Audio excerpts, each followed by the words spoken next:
Hello and welcome back to Talkin Ball live with Pat Leonard here on July 21st. We are only 2 days away, less than 2 days away from standing on the sidelines in East Rutherford, New Jersey, watching the Giants full team practice football in training camp here in 2025. I am the New York Daily News NFL columnist and Giants beat writer. You are the diehard Giants fans, the loyal talking ballers, people who have remained patient as I have taken a breath, as the Giants have taken a step away, and as we have all gotten in the metaphorical gym, so to speak, to work on our crafts, be bigger and better than we were last season. That's what the Giants are looking to do. That's what we're doing here on Talkin Ball with Pat Leonard here on the Believe Network, on the YouTube channel PL on NFL. Very grateful to our sponsors, as always, Boom Chaga Mushroom Super Drink, my bookie in the house, Hooks, Rubs, and Spices, as I rock their brisket t-shirt representing and backing Talkin Ball, a great product that we'll talk about. And also, of course, Salaretta for Men of Midland Park, New Jersey, Estate 98, taking a break right now, but we'll be back with a vengeance come the fall. Wait and see what is in store there. Very excited for what our partners in Estate 98 have in store. But I'm thrilled to be back here talking with you guys. This is the training camp preview episode. We're on the eve of it. We're going to do top 10 training camp storylines. I'm actually going to give you 12 as well as answer all your questions. As always, your fan questions are what drive this chat. So I thank you so much to all those who participate and drive the conversation. Before I get into any questions or comments, I wanted to kick off with a storyline I wasn't expecting to talk about, but it was a good reminder here today on Monday, July 21st. Kayvon Thibodeaux and Jermaine Illuminor, the Giants edge rusher and right tackle, respectively, getting into it a little bit on social media, on X, of course, carrying over from the spring when Thibodeaux and Illuminor and then Brian Burns and James Hudson III got into basically a brawl on the field during practice. If you remember, by the time they got to the second day of mandatory minicamp, the Giants didn't even have the offensive and defensive lines facing each other on the field. Now, it's interesting in watching what Thibodeaux and Illuminor are saying. On the one hand, you can imagine they're trying to set an aggressive tone and put their best feet forward for the good of themselves and the team. On the other hand, we all saw how it unfolded on the field, and it was not just joking or kidding. It was serious. It was real. So the beef, as they presented it on social media here today on Monday, the 21st, includes Kayvon Thibodeaux posting a video of him and a wrestling coach. And Illuminor comments on this video, slow ass single leg. I'm ankle picking this man and pinning him in the first period. Thibodeaux responds on X or on Twitter with, "Shut up, fat boy," to which Illuminor says, "I'll see you soon." So for all we know, they could have been sitting next to each other on the plane tweeting and laughing about how someone like me is going to lead a show with it. But the bottom line is we all saw what happened on the field. The Giants with a lot of pressure on them, both individually for players like this, as well as the team. And so it will be interesting to see how that carries over right into the day that the full team reports on the 22nd, and then their first practice on the 23rd. So kicking off with some intrigue that Kayvon and Jermaine were kind enough to give us on X. But thankful for all of you being here. Obviously, as always, you are what drives this show. G-Men starts us off with, Pat, welcome back, my friend. Camp is here, year 9 or 10 for you on the beat. Well, 2016 with Ben McAdoo was my first season. So we had 2 years of that regime, or almost 2 years of that regime, where he and Jerry Reese get fired mid-season in 2017. And then we had 2 years with Pat Shurmur, 2 years with Joe Judge, and then we had Brian Daboll 1, 2, 3, and 4. So we're now into year 10. A decade coming up on covering the Giants, and not enough to show for it, ladies and gentlemen, because what do we want? We want this team to go deep into the playoffs. We want to see a Super Bowl run. We want to see exciting football deep into January, maybe into February. And we're talking all NFL here too. Remember, We're talking all NFL. We're talking league wide. We'll talk league news. We'll answer questions about your favorite teams around the NFL. We were at Super Bowl Radio Row, after all, interviewing people from teams around the league about storylines going on during the Super Bowl week. Some Giant stuff there. Thibodeau and Bobby Okereke stopped by the table, but we're here to talk about it all. But of course, our bread and butter, what we are going to focus on as the New York Daily News Giants beat writer and NFL columnist, is the Giants. That is the bread and butter here. That is what we are going to dig into week in and week out. As you all know, because I cover the Giants in person every week, every practice, and every game, we do these Talkin Ball lives not just during the week, usually Monday and Thursday nights at 9 p.m. Eastern. We also do these after every Giants game, whether it's preseason, regular season, postseason. I am going back to the press box at the stadium, filing to the New York Daily News, and then going live with you here on the YouTube channel, PL on NFL. Subscribe if you haven't already, bookmark it, and put notifications on. So if you forget that we're going live, if you forget that an episode is coming, it will ping your phone. It'll ping it on the app.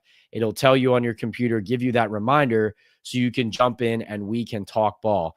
Now, Benny Fowler, retired NFL former wide receiver, Super Bowl champion. He and I co-host the podcast where we also interview guests, star-studded guest list from around the NFL, whether it's players, agents, reporters, executives, you name it. Great kind of litany of topics, discussion points, a lot of great content that you can find on all of my social media from those interviews. The most recent one prior to my brief break here in early July was an interview courtesy of Fanatics with Jackson Dart, the Giants rookie quarterback.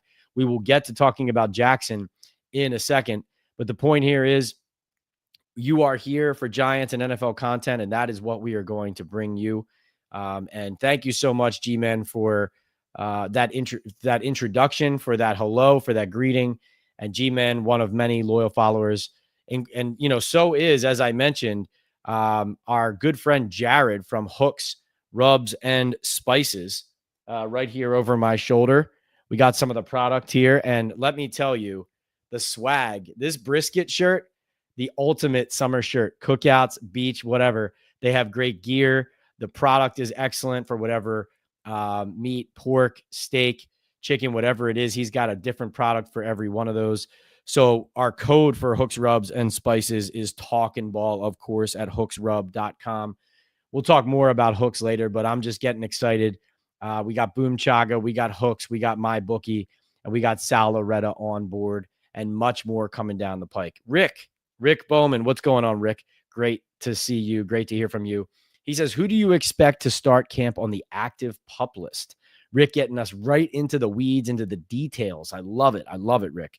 So I think one of my major questions running into camp about a player, that how he'll be on the field, what he'll be doing, and how active he'll be, is the third round pick, the defensive lineman, Darius Alexander.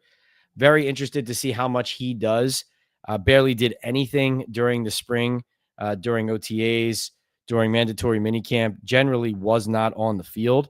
And so I'm interested to see, as he came on later in the spring, as they started incorporating him and having him on the sideline, and he was a little bit more visible, I'd be interested to see how healthy he is. Cam Scatabo as well, a player who I expect to be on the field, but just a guy who seemed to be nicked up and taking it slow.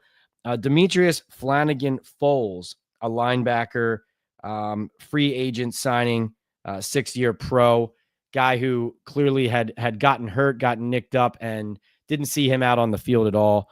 So that's another player that I would keep an eye on as we go. Safety Anthony Johnson Jr., also a candidate for that. Good news on that front is, as I reported right around the time of mandatory minicamp, left tackle Andrew Thomas, by all expectations of the conversations I had around mandatory minicamp and going into that brief break, that was cautionary. That was about taking extra time to let Andrew just be smart about the recovery from that Lisfranc surgery that he had and the injury from last season. Now, let's be honest and fair. It is concerning that Andrew Thomas was not able to be on the field, or wasn't on the field. He was able to be out there, but if he wasn't going to push himself to the max, they felt, hey, let's keep it going. Let's keep working out. Let's be smart because we need him ready for the regular season. And there is something comforting in the fact that they're prioritizing him in that sense, because you don't want to rush him back like they did a couple of years back with that hamstring midseason. But the fact of the matter is, you want to go out there, you want to walk out into training camp and see number 78 with his helmet on and, fully participating. And all expectations are that that is what you will see, that Andrew Thomas will get out into camp onto the field.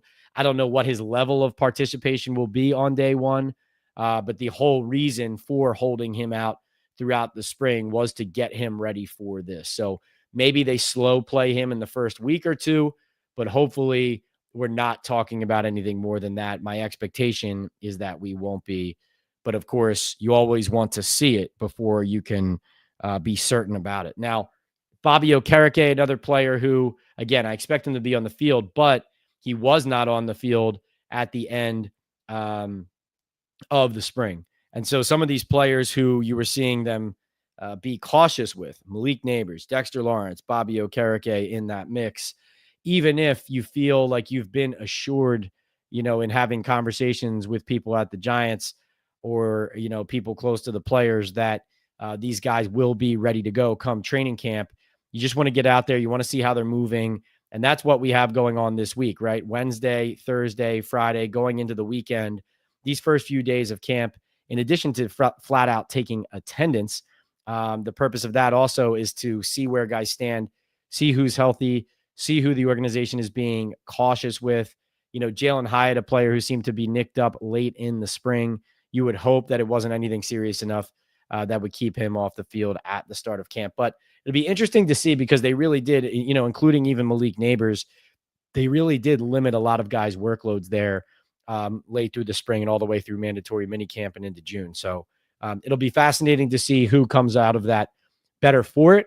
And then also maybe who is still at the tail end of those things.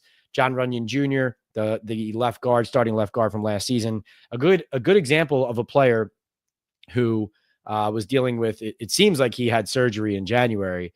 And that's a player who, was not out there really at the start of the spring, but by the end of the spring, going into that mandatory minicamp in mid-June, was on the field and was participating with the starters. Now, you still want to see what his body can handle. Some of these guys probably going to be playing themselves into shape a little bit. Brian Daboll also, he basically governed or structured all of this under the headline of, we have to hit the ground running when we get back for training camp, because we have to be ready to go right out of the gate week one at Washington, then the Dallas Cowboys on the heels of that. One of the league's most difficult schedules, the most difficult schedule based on winning percentage. So that said, you expect that if they were slow playing these players and they were trying to get them ready and they were being cautious and it was all with an eye at the start of training camp, ideally, we are going to see the Giants with that plan in place, with their most important players on the field and those players participating and helping this team be the best it can be right out of the gate. Hunter says, good evening, Pat. Long time no talk. Great to see you, Hunter. Any chance we bring in Noah Fant? That would help. Interesting question there. Noah Fant recently released. Hunter, I think that the Giants, based on the rhetoric coming out of their building and the investments they've made in the tight end position, that would surprise me in the sense that, now I see nothing wrong with bringing in competition at a position like that, but the Giants seem to be higher on their tight end position maybe than some outsiders are, and they've invested these draft picks, right? Daniel Bellinger, Theo Johnson, Thomas Fidone, the rookie, the late round rookie this year. So that's 3 draft picks they have in the building, along with Chris Manhertz. Russell Wilson never misses an opportunity to mention Greg Dulcich. So, they have a lot of guys in the room already, but also a lot of players at that position who they've invested resources in. And so bringing in a player like Noah Fant into that group, listen, it never hurts to have playmakers, right? It never hurts to have playmakers on your roster, especially when that's something you're struggling with down the field. So I'm not against those types of things, but the Giants are sky high internally on Theo Johnson. So it would surprise me if they thought they needed to go get that player. So we will get to the top 10 or top 12 as I was talking about storylines. We mentioned Kayvon Thibodeau and Jermaine Illuminor. I want to get to all your questions too. So let's I'll stay in the chat, and I will also get to some of these headlines as we can. Peterstown says, Pat, what about picking up another veteran wide receiver like Keenan Allen? I'm going to group that into Antonio also asking about Gabe Davis as an option for the Giants. I think these are both good questions, Peterstown and Antonio. Thank you for being here. Thanks for those questions. Definitely, if there's a position that you would say it feels obvious and likely the Giants are looking to make an addition, it is wide receiver. Based on their conversation and interest with and in Gabe Davis in the spring, the Giants are a team that has talent at the wide receiver position, but needs more. I continue to say, I believe that even though Wan'Dale Robinson has some value as a playmaker, I do think that the Giants could benefit from having more options at the very least in the slot. Now, Keenan Allen would be a player who would give you that. He does struggle to stay on the field. But Keenan Allen, I mean, one of the best route runners in the game. He makes any offense he is on better. But I like that question about that type of receiver because it gets back to my point, which is that the slot receiver position, both in Daboll's offense and for a quarterback like Russell Wilson, are very important. Now, when you talk about Gabe Davis, this is a player coming off injury. And listen, anytime a veteran is on the open market this late and is coming off an injury, there's never any reason to rush anything for the player and sometimes for the team too. I mean, usually if you're the Giants, yes, if Gabe Davis were interested, you'd want to sign him and get him in the building. But from a player standpoint, when you have a player like Gabe Davis, who we saw he's taken other visits and, maybe you have interest from teams around the league like the Pittsburgh Steelers and others, then, a lot of times, and the Giants have signed players like this before, it benefits both parties to wait a few weeks into camp, the players doing their workouts on their own, the team is seeing how their roster and their personnel and their depth chart is falling in line. And maybe Jalen Hyatt grabs that opportunity for the Giants. Maybe Wan'Dale Robinson steps up.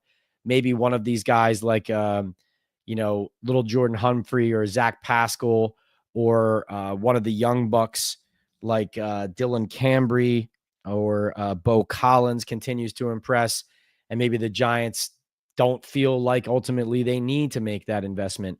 On the flip side, does a player like Gabe Davis or one of these, veteran wide receivers wait it out? And then a team like the Giants, a team like the Steelers, or some other needy wide receiver team sustain an injury, or they become disappointed and they see that a certain player they were hoping was going to go grab an opportunity doesn't.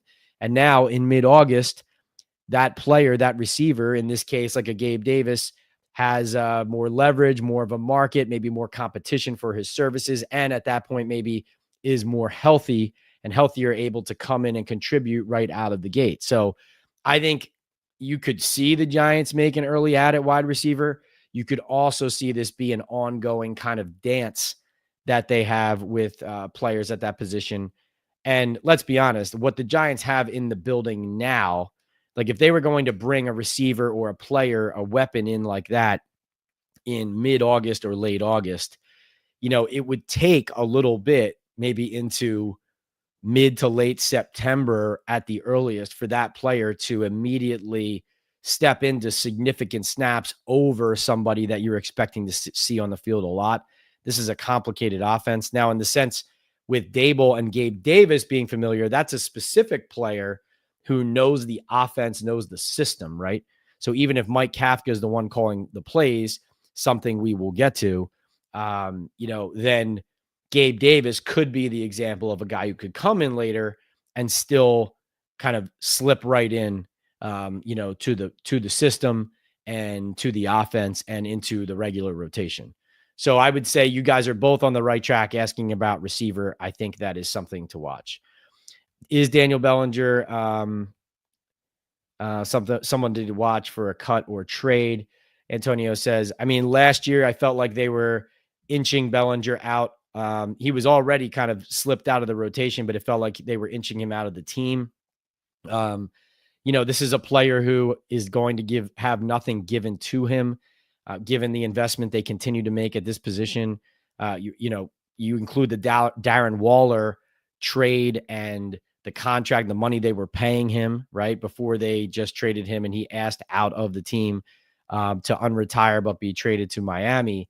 That Joe Schoen has spent a lot of assets here, and the reason that he went right back to the well to a Theo Johnson is because what the investments he had made both in Bellinger and in Waller had not been good enough. So I think Bellinger, frankly, in a lot of ways last year, even though Theo Johnson has a lot of promise and Bellinger struggles, for example, blocking too many holding penalties, those types of things. Last year, when given opportunities, there were things that Bellinger did much more reliably than Theo Johnson. I think the Giants just see Theo Johnson as having more upside. But certainly that's one of those players, Daniel Bellinger, who can't take anything for granted going into training camp. GCN says, Pat, 9 years of covering bad coaches and bad GMs. Wow, Pat, you need a winning team. GCN, great comment, great point. And that brings me to one of my other top 12 storylines of Giants camp. And this is sponsored by Boom Chaga Mushroom Super Drink. So we're going to lower the boom on the Giants with this point here. And that's brought to you by Boom Chaga Mushroom Super Drink. This is, of course, chaga is a natural extract loaded with anti-inflammatory, immune-boosting antioxidants and heart-healthy compounds. Chaga has the ability to lower cholesterol, reduce inflammation, and improve immune and heart health. With its beta-glucans and antioxidants, support your immune system and fight inflammation today with the benefits of Boom Chaga. Fuel your body with nature's best and feel the difference. They actually have a lot of new cold teas. Like over here, over my shoulder, you can see they have the squeezable packets that you can drop into any coffee, tea, or water. It practically tastes like nothing, and it can give you even a little kick, if nothing else, to start your day. I put it in my coffee every morning. But they also now have these new cold teas, perfect for the summertime. There's the Sweet Dreams, the Rise and Shine, the Midday Boost. Go find them on Instagram. They got a lot of good information there. But what you're going to want to do is go to boomchaga.com and start feeling the difference there. If you use the code Talkin Ball 25, you can see it right here on the screen, Talkin Ball 25, or use the QR code right there, and you'll get 25% off your first order on the subscribe and save option. So this segment brought to you by boomchaga.com. All right. So lowering the boom here on our talking point. And this is, of course, the 12 top storylines to watch as the Giants prepare for 2025 training camp right around the corner. And that is Joe Schoen and Brian Daboll both being on the hot seat. Now, of course, it does feel like coming out of last season's autopsy by ownership, by the organization, it still feels like Brian Daboll is more on the hot seat than Joe Schoen, does it not? It feels like Daboll called onto the carpet by Mara suggesting that maybe he might want to give up play calling. It looks like that could happen. That's how it looked throughout the spring, that Mike Kafka, the offensive coordinator, could take over the plays. And then we even had the Jackson Dart back and forth, right? Joe Schoen trading up to get Jackson Dart, saying he's fired up to have him, but also being lukewarm in comments, in the draft room, right in front of John Mara, talking about how the coaches to Brian Daboll, believe in him. Let's go do it. And then also on the Up and Adams show with Kay Adams, Joe Schoen, of course, saying this was an organizational decision, kind of only committing to the royal we. He's asked, is this your guy too, not just Brian Daboll's guy? If that's me, I'm pounding the table. I'm saying Jackson Dart's my guy. So why is Joe Schoen being lukewarm? Well, it feels like this, tug of war, whether it's aggressive or passive aggressive between the GM and coach. And now, of course, they're in it together and they have to sink or swim. But going back to the early offseason, I know it feels like this was years ago, but in the early offseason, coming out of all those tense conversations in that 3-14 year, Joe Schoen and Brian Daboll were essentially working as separate entities. And that was told to me by several sources, both inside and outside the building. And this was a the collaborative team that the Giants have built with this head coach and general manager was no longer functioning as such. And this is what happens when fingers start getting pointed and accountability starts being placed. You know, who's going to stay there and take the bullets and stay in the fight and go down with the ship if need be, and who is going to find a scapegoat and try to save their own hide. And so those are the dynamics at play behind the scenes. Schoen and Daboll, of course, have no choice now but to try to put the best team on the field. But certainly Jackson Dart seems at the core of all of this. It's almost like if he works out, then Schoen and Daboll both take the credit and get the credit. But if he doesn't work out, is it pinned more on Daboll than on Schoen? And then, of course, how does that affect the season, right? It affects how Daboll is going to be coaching these practices, how much urgency we're going to see in training camp. It could be translating already, as we saw with these fights and this intensity, and even the building trash talk with Thibodeau and Illuminor before they even hit the field. There's a lot of pressure on both the GM and coach. It feels like there's even more on the head coach, even on the defensive coordinator, Shane Bowen. The narrative, the public narrative, the one that seems to be the most popular inside the Giants building is, hey, look at all these weapons that we've added to the defense, right? Shane Bowen better make best use of them or else. And listen, Bowen was at risk of being replaced coming out of last year too. That is an absolute fact. But he's retained, despite John Mara saying that he was tired of watching the defense, even though he had the second lowest scoring offense in the league. And so now even, it goes to Bowen, it goes to Daboll, it goes to Schoen. All the way across the board, the Giants feeling the heat. John Mara and ownership, of course, we haven't heard from the Tisch family. We haven't heard from anybody on that side of it. We have potential new minority owners coming in, buying 10% of the stake. Giants are looking for that as well, even though Eli Manning backed out. But the fact of the matter is, the Giants are trying to do something different. John Mara is trying to do something different than what he did with the regimes previous to this. Of course, I just said that I'm going into year 10, and, it was just one coach after another. Ben McAdoo, Pat Shurmur, Joe Judge, guys who, either weren't qualified or didn't get enough of a chance, right? You had Ben McAdoo losing a locker room.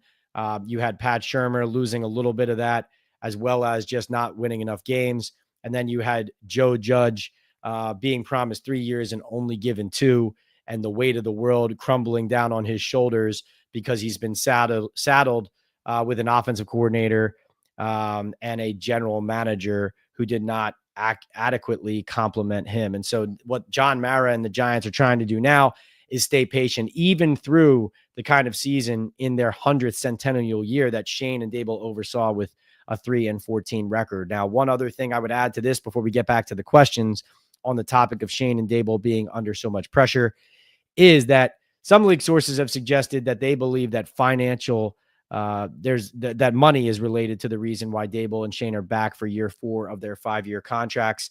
Basically, the point being the Giants are trying to recruit new owners as minority stakeholders of this 10% of the company, of the organization. And I can tell you that the Giants have made some cutbacks, some staff cutbacks internally, and that ownership has had an eye on this. With the whole point of it is, just like any other company, kind of trimming down, and trimming the fat off to look a little bit more attractive once it hits the market, once it goes public, right, so to speak. And so, the Giants are looking at this as, how do we look most attractive in certain areas to prospective buyers? And some link sources believe that is part of why Schoen and Daboll are back. Now, John Mara, I asked him directly if money was part of the reason why he was making this decision. This was right after the season. And he said very succinctly and adamantly that will never motivate him and be a motivating factor in these decisions. But it still is speculated that is related to this choice, because think about it. If the Giants were to fire Joe Schoen and Brian Daboll after year 3, several months back, they would have, let's just say hypothetically that Schoen makes $5 million a year and Daboll makes $5 million a year. Let's just, hypothetically say those are the numbers. Then you're talking about an additional $20 million being owed over year 4 and 5, even though they've been fired, because that money is guaranteed. And so you're owing that on top of the contracts that you're signing with your new GM and coach. So John Mara, Steve Tisch, the Giants have been double and even triple paying at times fired coaches, current coaches, fired general managers, current general managers. So trying to get out from under that vicious cycle and that pattern, and also in the process, maybe and hopefully looking more attractive to people trying to buy into the company. All right. So as we continue, thank you to Boom Chaga for sponsoring us there. Of course, like I said, again, that was brought to you by Boom Chaga. Talkin Ball 25 is the code, the QR code here. Please support our sponsors. That is the best way to support Talkin Ball Live. All right, another sip of the old fashioned here as we get down to our next questions. GCN, just so you know, I will get to all of your questions, but I don't want to run through them one by one while others have others in the queue as well. So I will, if I skip something in the queue, I will come back to what you said, I promise.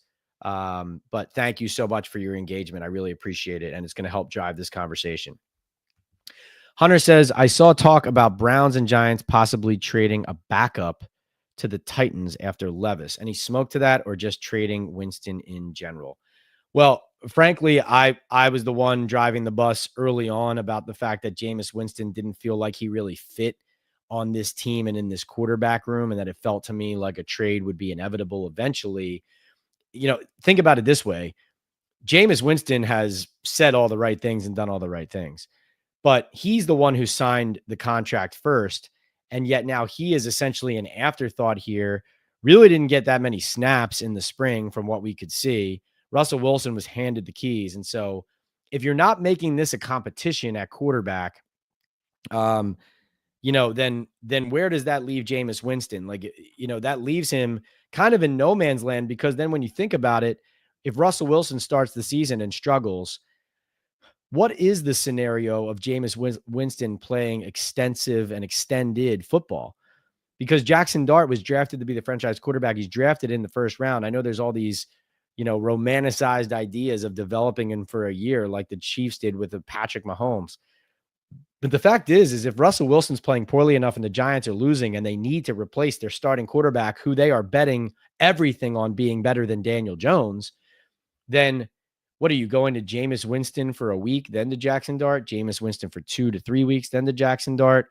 I know Jameis has signed a 2-year contract. Now, listen, he might be the ultimate insurance policy. I'm sitting here telling you, I think he should be allowed to compete for the starting job with Russell Wilson and with Jackson Dart.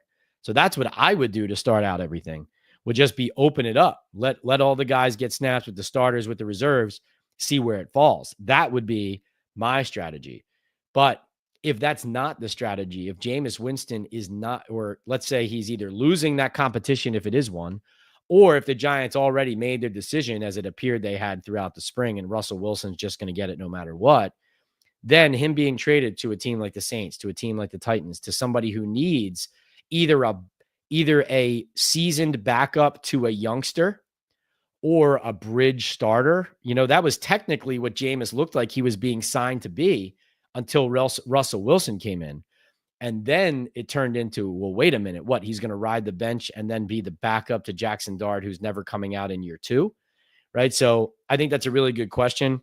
And honestly, Hunter, that you walked me right into my next point on the top storylines entering Giants training camp. And that's when will Jackson Dart play? I mean, of course, Tommy DeVito also in that room. But I frankly think that Jackson Dart will play early. I personally believe the Giants will struggle to get results right out of the gate. And so I think that Dart, whether he gets a chance to actually win the week 1 starting job or not, listen, I trust people that I talk to. The people who I talk to and I trust are people who I feel like know football and are not bullshitting me. And even though Dart was not viewed as a top 10 talent in this draft, he was a first-round pick, and the people who know him say that his compete level, his talent, his ability to learn and soak up offenses, and his study habits, they just say that he's going to get himself ready, that teammates are going to respond to him, that they're going to like him. Now, yes, we saw classic signs of being a rookie, ups and downs in the spring, normal for a rookie quarterback. But I just think the combination of the Giants losing early and Dart being the Giants' great hope, the most obvious way for Schoen and Daboll to counter losing with, oh, but wait, we hit on the quarterback, right? Because if you hit on the quarterback and you're losing this year, now you can at least say, well, wait a second, we got Abdul, we got Jackson, we've added this other piece. Malik Nabers has talent. Here we go. Let's see it through to year 5. Let's go in as lame ducks and see where we go from there. But if Jackson Dart, if he's an unknown, if you wait to see him, if the bottom falls out, then maybe Brian Daboll gets fired midseason before he ever gets to show what Jackson Dart really is. So I think he plays very early. I think I predicted in my season predictions when the schedule came out, something like he would play in week 4 or 5, or what was it, 3, 4, or 5, somewhere in that range. But I definitely think that Dart will play earlier than most people believe. Listen, here's the bottom line. Forget the Giants for a second. If you go back, and we'll do this during the summer during one of our lives. If you look at quarterbacks who get drafted in the first round of the NFL draft and when they end up first getting in a game and first starting a game, I promise you, it will blow you away how often these guys get in way earlier than you would expect. Sometimes it's because the starter got injured. Sometimes it's because the rookie was drafted high and is the future of not just the future of the franchise, but the present of the franchise. Sometimes, it's there's a lot of different variables, right? Sometimes they draft a young, like Dart could be in the category of, hey, we drafted him. If he can play early, great. If he can't, now we have these 2 vets in front of him who can bide time for him to be ready, right? But Dart could be the guy who they like enough that it's like, well, you know what? Jameis is an extra here. We're going to do right by him and by our roster because we know we're never going to go to him. And so that's how that could unfold. But the fact is, when teams draft quarterbacks in the first round, the quarterback almost always plays early and earlier than you think he will. All right, look at this. I didn't even remind the Talkin Ballers about the super chats. And here he is, the one and only Joey B, setting an example, says, I'm so happy you are back, Pat. How is the O-line looking? How's the vibe in the building? Talk to me, Pat. I would trade Winston for something like an O-lineman. Well, I don't know what you would get for Jameis. Maybe you might be talking draft picks, something like that. Let me take a sip here. Man, I'm out of practice doing all this talking. What am I doing? Need a little bit more hydration than usual. Joey B, it's great to see you. And what Joey just did, guys, is during these chats, a lot of you here are diehards, and welcome back. If you're new, the way we do it here on our chats is if you pay for a super chat or a super sticker on the channel during these live chats, I will jump to your comment or question next in the queue. So you might come in an hour later than people who have been there the whole time. But if you purchase a super chat or a super sticker, once I'm done talking about my previous point, we're going right to yours, because I appreciate everybody in here, but I appreciate that support. That is what helps us continue to grow this podcast. People like yourself, Joe, people like Jared from Hooks, Rubs, and Spices with the brisket shirt, with the smoking sweetness here over my shoulder, which we'll talk about in a little bit. But Joey B, you asked, how is the O-line looking and how is the vibe in the building? So we just talked about Jameis. And, you're asking about the O-line. Here's how it's looking to me, Joey. How it's looking is, and by the way, we're gonna get this man fan of the year one of these years. He deserves it. But Joe, I would tell you this: the O-line, if Andrew Thomas is, as I reported in June, if they were just being cautious, they were optimistic that as they get here into camp, he's going to be ready to go. And that would mean you'd be looking at what's projecting to be the same starting 5 as last year. So you could look at that 2 ways. You could say, on the one hand, well, last year, second lowest scoring offense in the league, 3 wins, not good enough. You could look at it the other way and say, if there's anything that you need with an offensive line. Typically, it's chemistry and a lot of playing time together. You want those guys up front to know each other, like they're brothers, basically. Spend every minute of every day together, know each other's tendencies. And that familiarity breeds confidence, it breeds chemistry, and hopefully filters down throughout the offense, especially when you have a guy like Russell Wilson now at quarterback. Russell Wilson, much less mobile than Daniel Jones was behind them last year. So this is going to be more of a run-based play action offense than what Daniel Jones was running, which, yes, they had to go to those things. They did go to those things, but Daniel Jones with much more escapability, leaps and bounds, more escapability and running ability, especially at this juncture of Wilson's career. Wilson, not the same type of player out of structure and with his feet that he was when he was younger. And so, that puts a premium on the O-line. And I'm glad you brought that up, Joey B, because the way I see it is Thomas and Runyon on the left side right now, both coming off surgeries, it appears. Both guys are going to be ready, or projecting to be ready. But both, coming off of injuries. You want to see you want to see them look 100%. You want to kind of check that box. John Michael Schmitz, a young center who they drafted in the second round, who needs to take another step this year. Like, let's just be honest. He needs to. I asked Daboll basically if his job was being threatened or challenged, and they essentially said, no, he's our center. So that's that. Greg Van Roten seemed to be getting, vet treatment, vet days, but was brought back. Hard to imagine that he wasn't brought back to start. And then you have Jermaine Illuminor at right tackle. Now, Jake Kubis seems to be the first guard up. Then you have Evan Neal transition to guard, working there. And then as well as Aaron Stinney kind of on the back end of that group. Austin Schlottman now healthy as one of your reserve centers. Kubis also can jump in there. Van Roten can jump in there. And then, of course, you have James Hudson III, signed to be the swing tackle, the backup left tackle, who essentially played the entire spring as the first string left tackle with Thomas on the shelf and being cautious with that Liz Frank surgery. So, Joey B, the way it's looking is it's looking like it's going to be a lot of the same, but the Giants are counting on what Joe Schoen continues to say when we've talked to him. His version of the truth is the O-line looked really good and we were fine before we had injuries leading with Andrew Thomas's injury. The reality, though, is, first of all, the Giants weren't scoring enough. Second of all, injuries happen in the NFL. And sometimes teams manage it well enough or are fortunate enough, or a combination of the two, where their offensive line stays completely healthy. But the bottom line is other NFL teams have been able to adjust to injuries. And that's what it takes in the NFL, is to have enough depth, to have enough talent, and to have an offensive system that complements your players enough to deal with those types of things.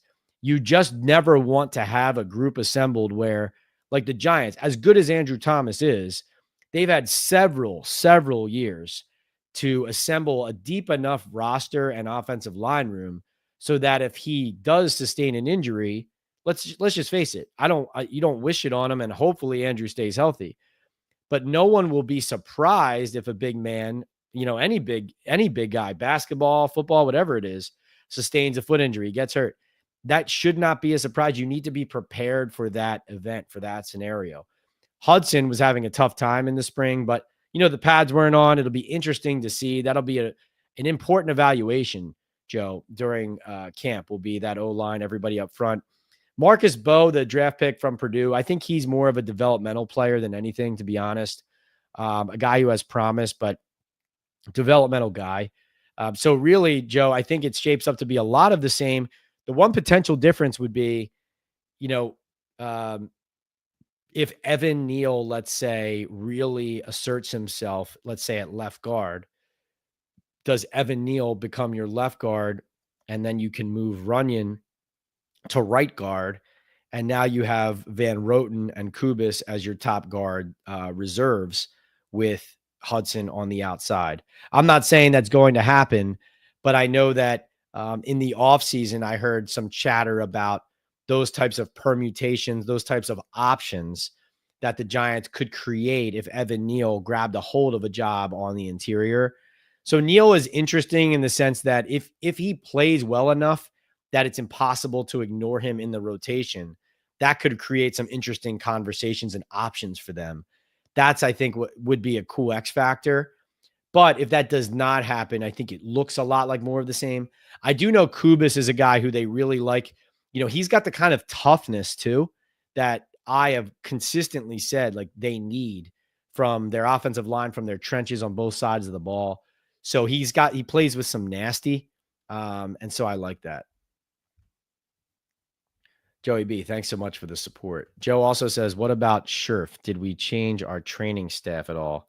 Haven't heard anything about Scherf as of yet, Joe. Did we change our training staff at all? Not meaningfully. No, not to my knowledge. All right. So as we talk, so we've talked about Kayvon and Illuminor lighting up social media today. That was fun. We've talked about Shane Daboll on the hot seats and Bowen even catching some, kind of indirect heat because they've invested so much on the defense. It feels like the onus is going to be on him out of the gate. We talked about when will Jackson Dart play. And let's go to Mike Kafka calling plays. So that would be a very interesting topic to discuss, is who is calling the plays on offense for the Giants. As we take another sip here, like I said, I'm getting parched a little quicker than usual because we're back here on Talkin Ball Live, but we haven't been going regularly. And so we're out of practice. All right. So thanks for being here. This is Talkin Ball Live with Pat Leonard. If you're new to us, I'm the New York Daily News NFL columnist and Giants beat writer. And we do these live chats with fans really during training camp and the preseason and the regular season. Generally, we do them 3 times a week, Monday and Thursday nights at 9 p.m. and then after every game from the press box. The post-game ones are great. They're electric. I come out of the locker room with information, nuggets, notes after having conversations with all these guys. We talk about the game. We spin it forward. It's really a lot of fun. We might tinker with the schedule a little bit to get to nights that are best for everybody to maximize our exposure, your involvement, your participation. We'll keep you updated on that schedule. For now, here to start training camp, it's going to be Monday and Thursdays, 9 p.m. Eastern. And after every Giants preseason game, generally it's about like an hour and a half or so after the game, but I try to get to it as quickly as I can. That is here on the YouTube channel, PL on NFL. If you're listening on audio on Apple or Spotify, courtesy of the Believe Network, thanks for being here. Please subscribe to the YouTube, though, because you'll get great interviews with guests, with me and my co-host, Benny Fowler, former NFL wide receiver, Super Bowl champion with the Denver Broncos, all-time great guy, and has so much insight into the game, both past and present. Looking forward to kicking up some more guest interviews. If you go back into the vault, into the archives, you'll see a recent interview with Jackson Dart from Fanatics Fest. Thanks to Fanatics for helping make that happen, where we talked to Jackson about competing and about being a Giant, about being recognized out and about as a Giant, what it's been like so far since being drafted. Very interesting. We've talked about this before, but very interesting. I did ask him on that podcast what he felt about whether he, is he competing for the number 1 job? Is he not? And Jackson essentially said, like, he's always going to prepare and compete like he's the starter. And, he didn't back down.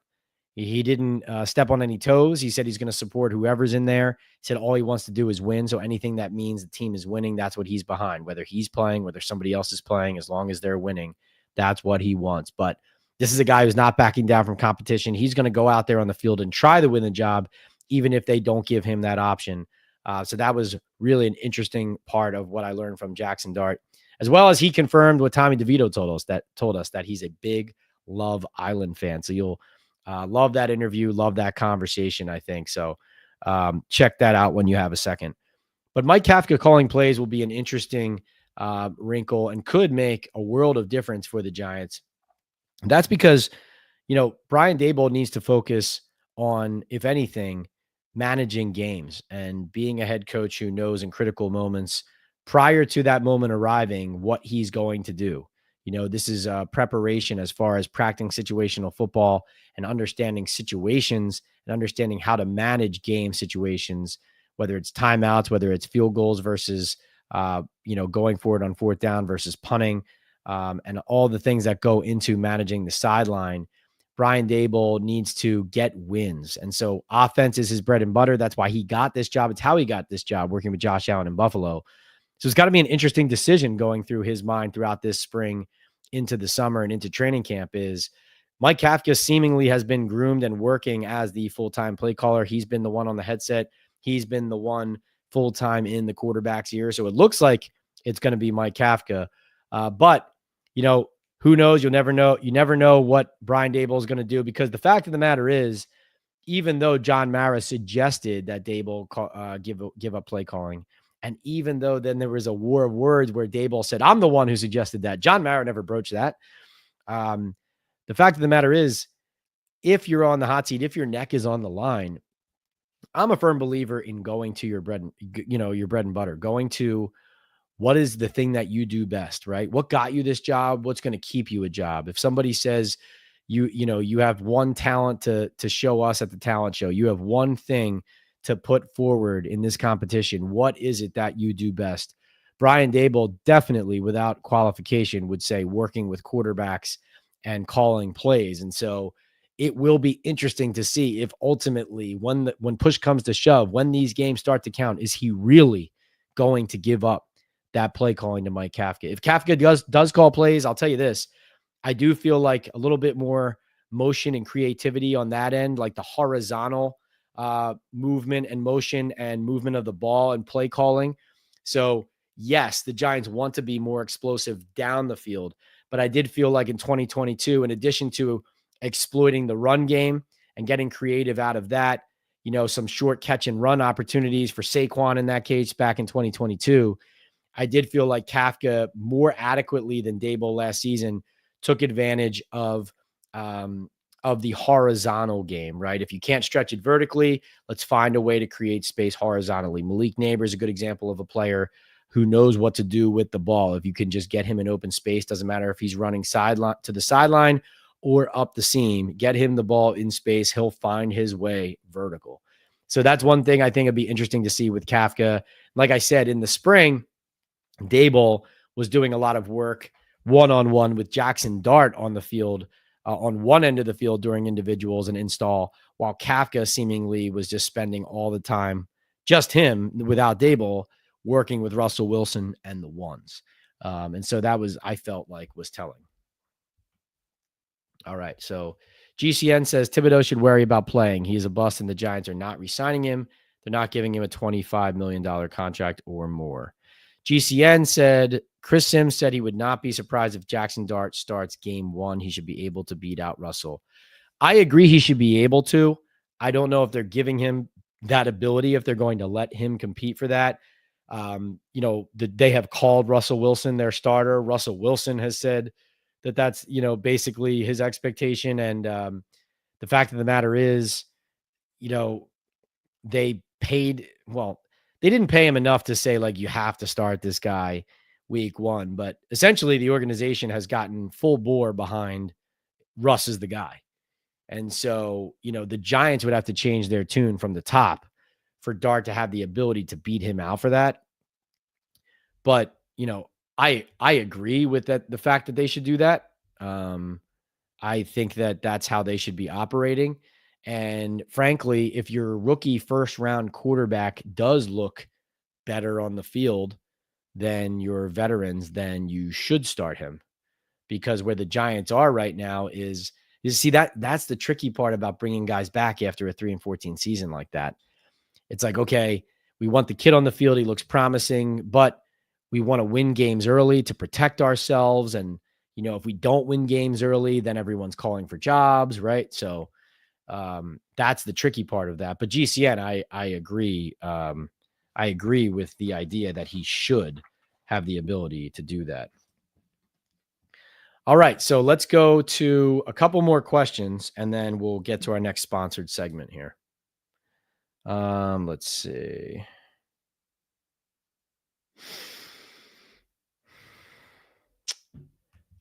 You also said Pat Mara, head of management committee, he told the other owners to collude to keep quarterback contracts down. Goodell told teams to collude on player contracts. Any questions by reporters for the owner?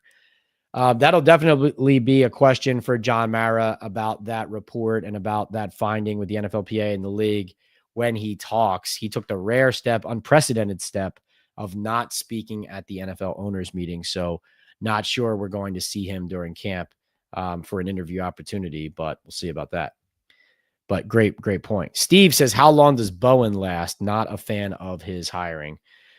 Good question. I mean, yeah, I was told very reliably that Schoen and Daboll both, looked into options of what a new defensive staff could look like early in the offseason. Bowen is somebody who, you think about it, Daboll made this mess.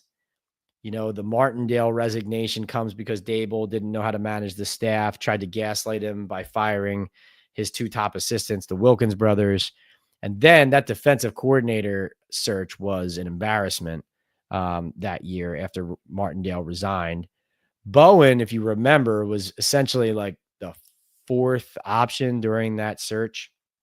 And the Giants had people either take other jobs or stay or leverage the Giants' interest to stay at their current jobs and get promotions or raises. And so, that's the context of this, right? Remember that. Now, Bowen last year, I mean, the idea that, so Steve, I'm not going to sit here and tell you that Bowen was this as good of a D coordinator as Martindale. Of course he was not. And I'm not going to say that like he's the best defensive coordinator in the league or he's one of the better defensive coordinators in the conference or anything like that. I'm not going to sit here and say that. But what I am going to defend is the idea that the conversation going into this camp would be about his insufficient coaching and his lack of getting the most out of players and not Daboll's and not like the head coaches and the offense and the overall team.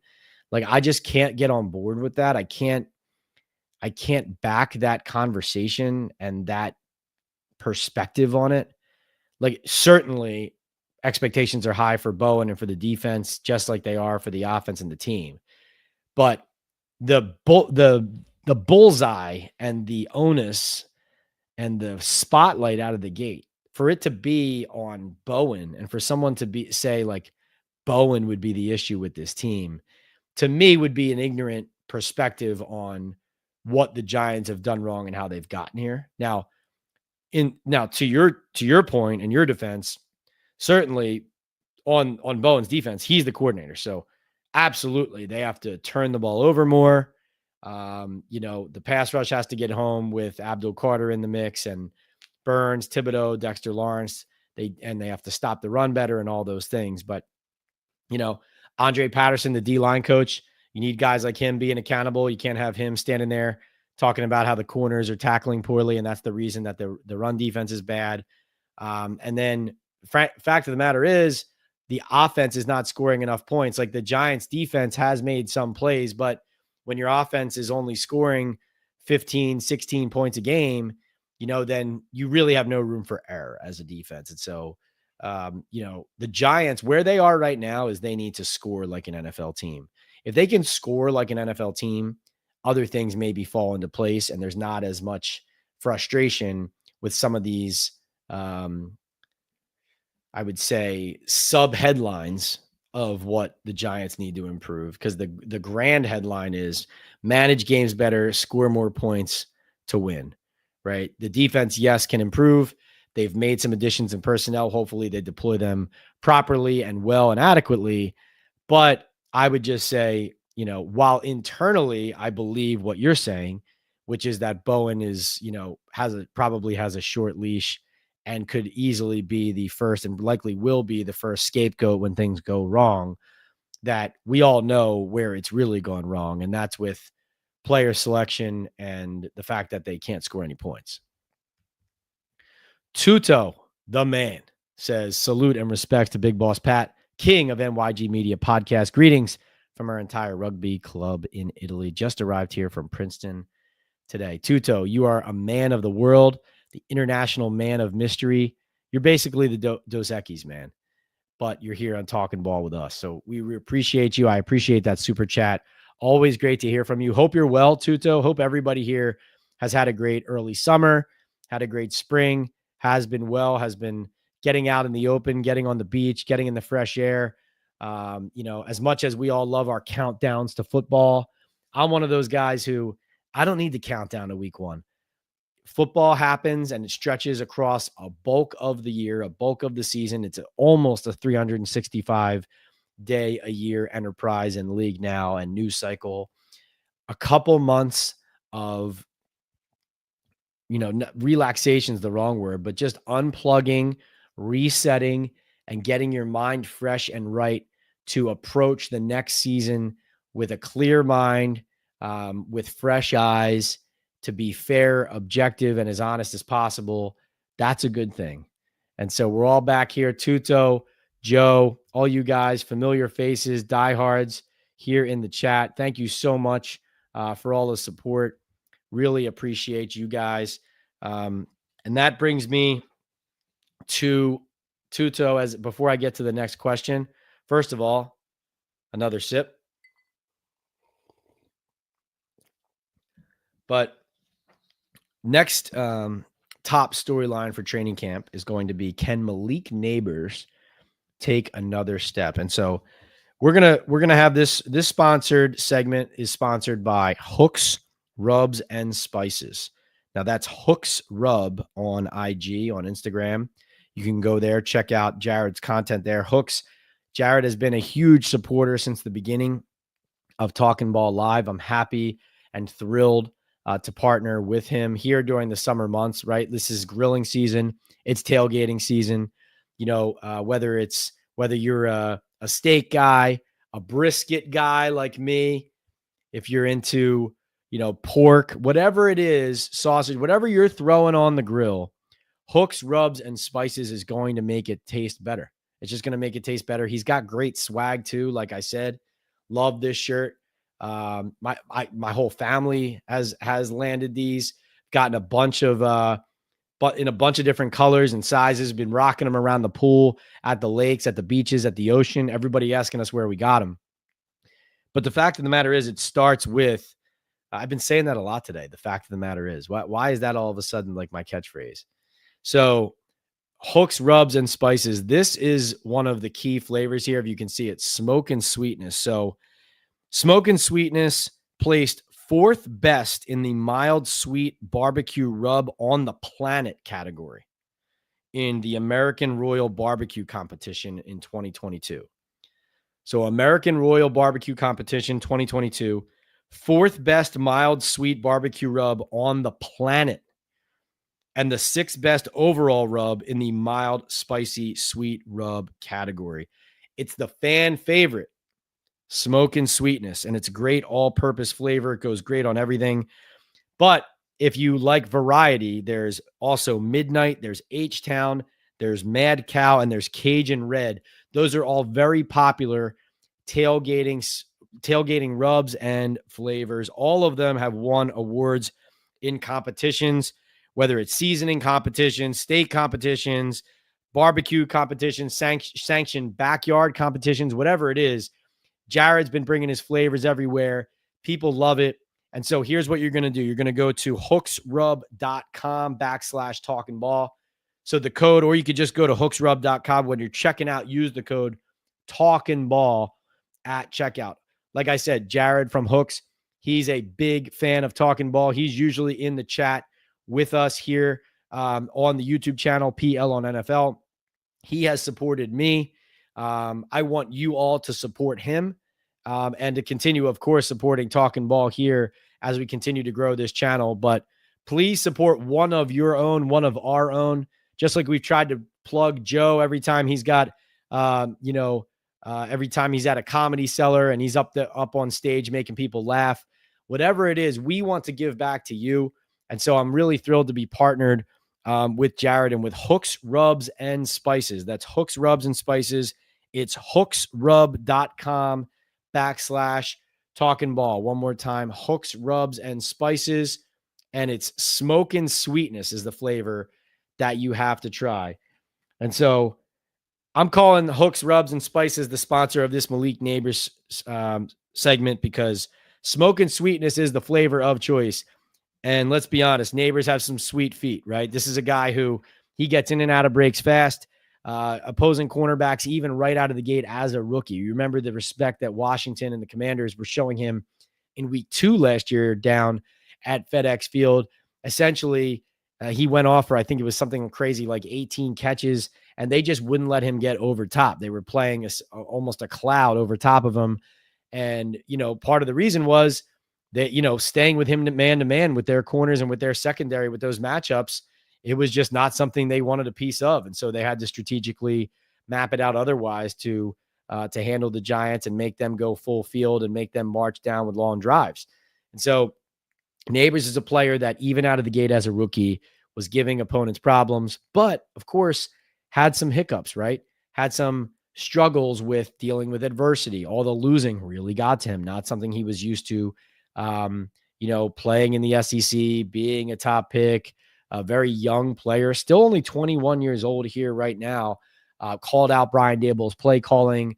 After that one game where there were questions about the team's effort and players' effort, I think that might have been the Buccaneers game at home after the bye where the team essentially folded out there and Baker Mayfield did the Tommy DeVito sign. What a moment that was. But Malik Nabers, listen, he's coming out of year 1 determined in year 2. His numbers last year, 109 catches, 1,204 yards, and 7 touchdowns as a rookie. Now, I was talking to Amani Toomer on this podcast earlier this offseason. You can go check out that interview. He had an interesting take on Nabers going into this year too. He was saying he's actually interested to see what Nabers does if he gets fewer targets, because Toomer looked at last year and he said, listen, this young man had 170 targets, basically force-fed targets by Daboll and Daniel Jones last season. And so, yes, he had some great numbers, but that target share feels unsustainable. And so if he doesn't see and receive that same target share, how will he handle it? What will his production look like? That is a factor. There's also the idea that, let's be honest, Brian Daboll and the Giants really didn't have him on the field at all. Daboll attributed it to an injury that he's had since college. Very unusual stuff. Now, if you think about it, though, this spring, Nabers dealt with a very personal and difficult tragedy. His college teammate and great friend Kyron Lacey died in April at the age of 24. And listen, Nabers did one interview this spring, did a podcast, did not talk to the local media, but it's very obvious from that interview and from all of his activity on social media and from talking to people.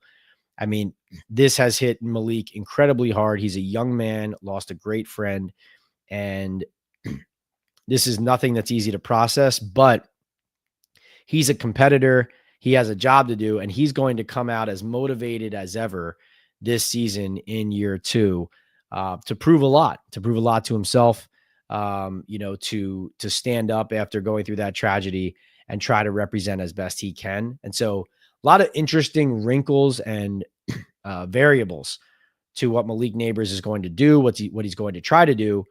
All of this, of course, under the umbrella of the Giants really are counting on him because, again, what did they add to their offense as far as their starting offense?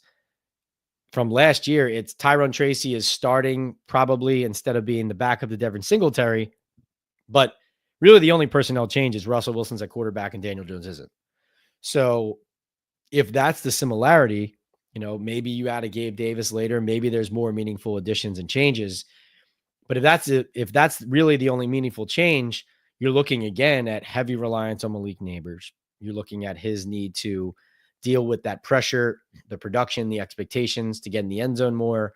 And it's going to have to be a better run game. Cam Scatabo, hopefully, the rookie running back, can contribute to that, including in short yardage situations. But there's going to be a lot of Malik Nabers. And Malik and those sweet feet, brought to you by Hooks, Rubs, and Spices. Again, hooksrub.com/Talkin Ball, or just use the code Talkin Ball at checkout. Malik is going to have to put his best foot forward for the Giants to dig themselves out of that 3-14 hole and exceed expectations this year. Let's see. Tuto checks in with another super chat. The man. Tuto says, Pat, please suit me up in Giants gear, and I promise all Giants fans they'll witness a chaos they've never seen before. And there won't be any quarterbacks or ball carriers who would walk off the pitch on their own powers, mate. Tuto, don't I know it? And listen, we were talking earlier before you jumped on, Tuto, about how important it is. And this is something, I've said consistently, that I wanted the Giants over the offseason to get nastier, right? And, Jake Kubis, a guy who they really like as a reserve guard, to challenge and push people because he's nasty. That's one of the reasons why, because of his mentality up front. They're hoping Darius Alexander. They believe Darius Alexander can be that up front. Abdul Carter is a player who plays with that type of energy. Malik Nabers, they felt like, even though he's not in the trenches, a guy who can do that.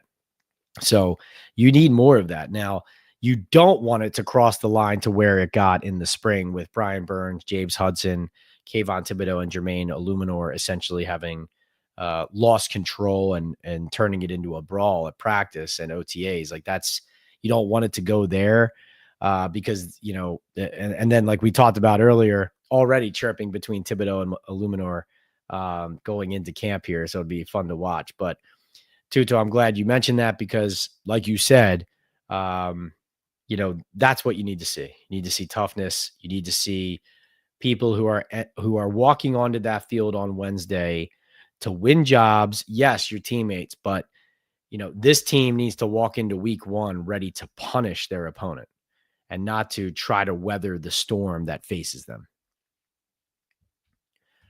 Barry says, hey, Pat, just joined the live. Not sure if I missed it. What's your honest take on our O-line this year? Is it going to be formidable? Barry, I think that it could be one way or the other, right? Chemistry could benefit them and they could gel even more, and that familiarity could breed confidence and more consistency. On the other hand, I don't feel exactly like the Giants do when they said like they felt like last year's O-line was fine until basically Thomas got hurt. Like, there was some better play for sure. I mean, you can acknowledge that, no doubt about it, but I didn't feel like the Giants had fixed their O-line. I felt like, moving the line of scrimmage in the run game and protecting in key situations was still an issue. And I also feel, and I felt like depth was a major problem because you and I both know injuries happen. So you could say, well, our O-line wasn't healthy, but that's not an excuse. Nobody cares. You have to play somebody the next week. Somebody has to step up. So, you look at James Hudson, Kubis, James Hudson on the outside as a swing tackle, Kubis and Evan Neal and Aaron Stinney as the top guards up. And then the starters there ahead of you, Thomas and Runyon coming off injury, but should be ready. Schmitz needs to take a step. Van Roten, I feel like it would be really nice for somebody to grab that job from him or to grab the left guard job like Neal or Kubis grabs that and you shift Runyon back over to right, where I felt like he was, that was where he played in Green Bay. And then Illuminor on the right. Jermaine was better than what Evan Neal had been, but I don't think the Giants O-line, Illuminor being an example of this, can be viewed as these things are fixed. I think it's more like they already invested in it last year. And so they're doubling down and hoping that some of the slight improvements they saw in the early going last year are going to take hold and come to fruition. They have to, though, is the thing, Barry, because if they don't, like Russell Wilson's not mobile enough. He's not the player that he once was. Like, if they can't protect him well, he's not going to be able to escape like a Daniel Jones. And frankly, that would just expedite Jackson Dart maybe getting into the games because he's so mobile. Hunter says, any chance we bring back Odell? He's been cryptic about wanting to come back. They've had those conversations in the past, like, Schoen and Daboll and the Giants, like they've had those conversations with Odell before and it hasn't happened. So, on the one hand, I definitely think they've shown they would be open to those conversations and opening the door. John Mara knows that, trading him, was a mistake. And, he enabled it. But, you know, I could see that Giants, from the standpoint of trying to keep people in the building, get people back in the building, create intrigue for the team, that could make sense possibly. But on the other hand, what does that invite to the locker room? Odell is such a superstar and such a lightning rod. Is that something this locker room could handle? Would he be good for their locker room? Not that he would be an issue, but the Giants locker room is just so young, so devoid of any organized leadership. I don't know. I don't know what that dynamic would look like. I don't know how much left he would give on the field and how healthy he would be able to stay to produce that. Certainly throw in the mix of, as far as the fact that they are in the wide receiver market for sure. But short answer to your question, Hunter, is I haven't heard anything definitive on Odell becoming a Giant or them trying to make him a Giant. But, we will see. Tuto says, Pat, there's never been any rugby player in the NFL before. Best NFL players purse just half of what we earn, mate. Rugby union players are built like a tank. Hell yeah. Yeah, exactly. Yeah, so I see some of you saying that you don't think Odell makes sense. Yeah, I think, listen, yeah, it would be, I feel like it would be a way to get somebody that some fans would be excited to have back in the area and on the team in the building. But I don't know how meaningfully that would change things as far as how the team and the offense operated. Joe says, Pat, Giants need a quarterback that can run an offense, not Wilson. He went 0-6 down the stretch when facing good teams. Joe, great point. No, that's what I think. Listen, you can see both sides of it, right? You could say, yes, they needed someone else than Daniel Jones. They need to stretch the ball down the field. Russell Wilson still proves he can throw the deep ball. And of course, he has pedigree going back a ways. But you also have to admit he's on his fourth team in 5 years. And to your point, even though he came into the lineup once healthy with Pittsburgh and had some early success, down the stretch was really bad, like really bad. And he really didn't have much of a market, right? So the Giants ended up settling on him after going through other options that they had higher on their list, starting with Matthew Stafford, including trying to trade up for Cam Ward. So is Russell Wilson an upgrade from Daniel Jones? Maybe. If he is it dramatic? If he is it an upgrade in the deep ball throwing and game management, but a downgrade in mobility? How does that shake out in the win-loss column? Yeah, it's a good question. Let's see. Joe, what's up? He says, Pat, are you in the witness protection program? When you were on FanFest with FAN, BT and Sal, they only played your audio. Everyone else they interviewed put the video up on YouTube. Oh, that's an interesting question, Joe. I didn't notice that. That was a great interview, though. I had a lot of fun with that interview. Sal, I worked with him for a long time at SNY. And that show let me say what was on my mind and tell it like it is, frankly. And so, yeah, that was a great moment. That was FanFest was fantastic. Fanatics Fest was awesome. Really enjoyed that. Really enjoyed being on there. That was totally spur of the moment too. Like walked up on the WFAN set, saw Sal, saw Pete Hoffman, saw those guys, ended up chatting. And they just asked me right there, hey, do you want to come on next segment, talk a little Giants? And next thing you know, I'm up there for 20, 25 minutes talking about the NFL, talking about the Giants, going in and out, doing a preview of camp and all of that. And so, but that's interesting. I got to look into that. I actually was looking for the video of that. Interview. That's a good question. FAN is partnered with the Giants as well, right? So interesting. Something to look into. But yeah, I was actually looking for that video because this is something all of you subscribers on my YouTube channel should know. If I ever do another show that gets posted on YouTube, you'll see like there's folders and there are categories on my YouTube page where you can watch different types of videos that I create. Some are YouTube shorts, some are original content, whether it's lives or guest interviews. And I consistently link back to when I do other shows that get posted on YouTube there. So you would be able to hear those interviews and I could plug them there for you. Iconic says, "What's up, Pat? Welcome back. How's rookie training camp going?" Yeah, Iconic. I know I've been posting those clips. Those were actually back from in the spring, just trying to get out some videos that I hadn't posted yet from those to just give you guys a look at some of these players before they hit the ground running in training camp. So rookie training camp happened, or rookie mini camp happened, in the spring. Rookie training camp, they've been here for a week. We have not been in the building to watch them. But the team gets on the field on Wednesday. Full team is due on Tuesday. GCN says, Pat, get Pablo Torre and Mike Florio on to talk about the collusion, how the owners and union hid it from the players for 5 months. The heads of the union both quit. Right, GCN, huge news. The NFLPA, frankly, has been much more in the owners' pockets and does not advocate for the players as it should. It has been in some circles of the league a running joke for around the NFL for years. So finally coming to a head, and good work by Pablo, especially, and also Mike for revealing all of that, and to some folks at ESPN. I think it was Kalen and was it Kevin? Definitely Kalen. Some of their reporting has really done well to uncover the truth, which is what we always want to present to you guys, the fans, is the truth, if we can.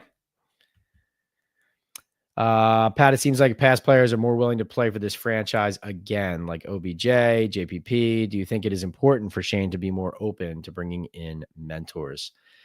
Well, if they can contribute on the field and the money's right? Because it's about production at the end of the day. Yes, it's great to reconnect with the fans. And it's great to have, listen, the Giants do need to do better about reincorporating people into the team and keeping legends around and, keeping people in the Giants family, so to speak, like living by once a Giant, always a Giant, and not just saying it. But yes, the production has to match. JPP is an interesting name, right? Guy's an absolute physical freak. Who doesn't need a guy who always has known how to make plays and is tough as nails? Jake, what's going on? He says, what do you think? What's up, Pat? Do you think Dart is the future? How many sacks do you think Abdul will have in his rookie year? Do you see Cam taking over as RB1? Do I think Dart is the future?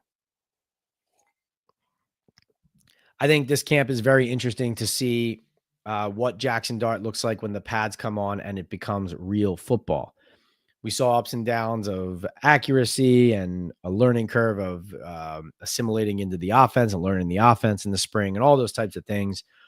Jackson it seemed like he was basically drinking through a fire hose. But now is the time to evaluate him, practices, preseason games, joint practices.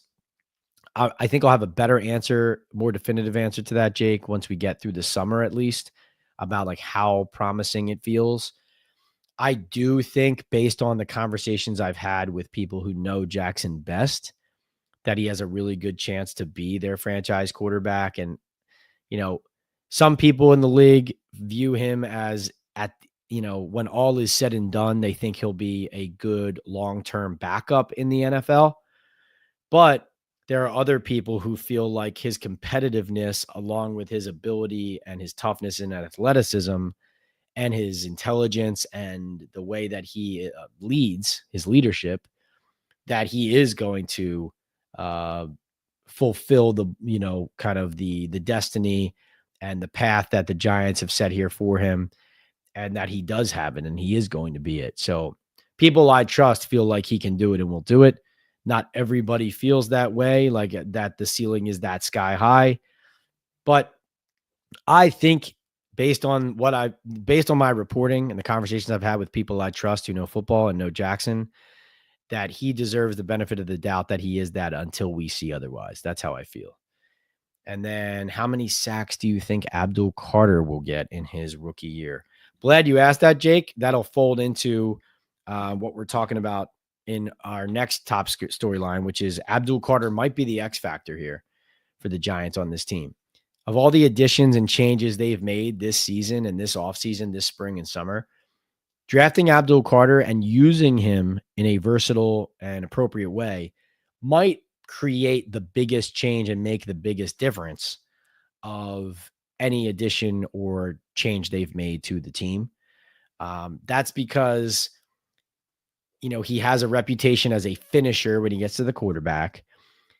In the spring, Shane Bowen, there were no training wheels as far as his usage. They used him as an off-ball linebacker. He was covering running backs and pass coverage out of the backfield. He was blitzing as an off-ball linebacker. He was lined up as a true edge, rushing off the edge against tackles. He was lined up on the interior, rushing against guards in NASCAR packages and third down packages. And really, good luck to guards handling him in those situations. Now, how many snaps can he handle? How many snaps is he going to play? Is he going to be used situationally at first? There is going to be a rotation, which is a good thing.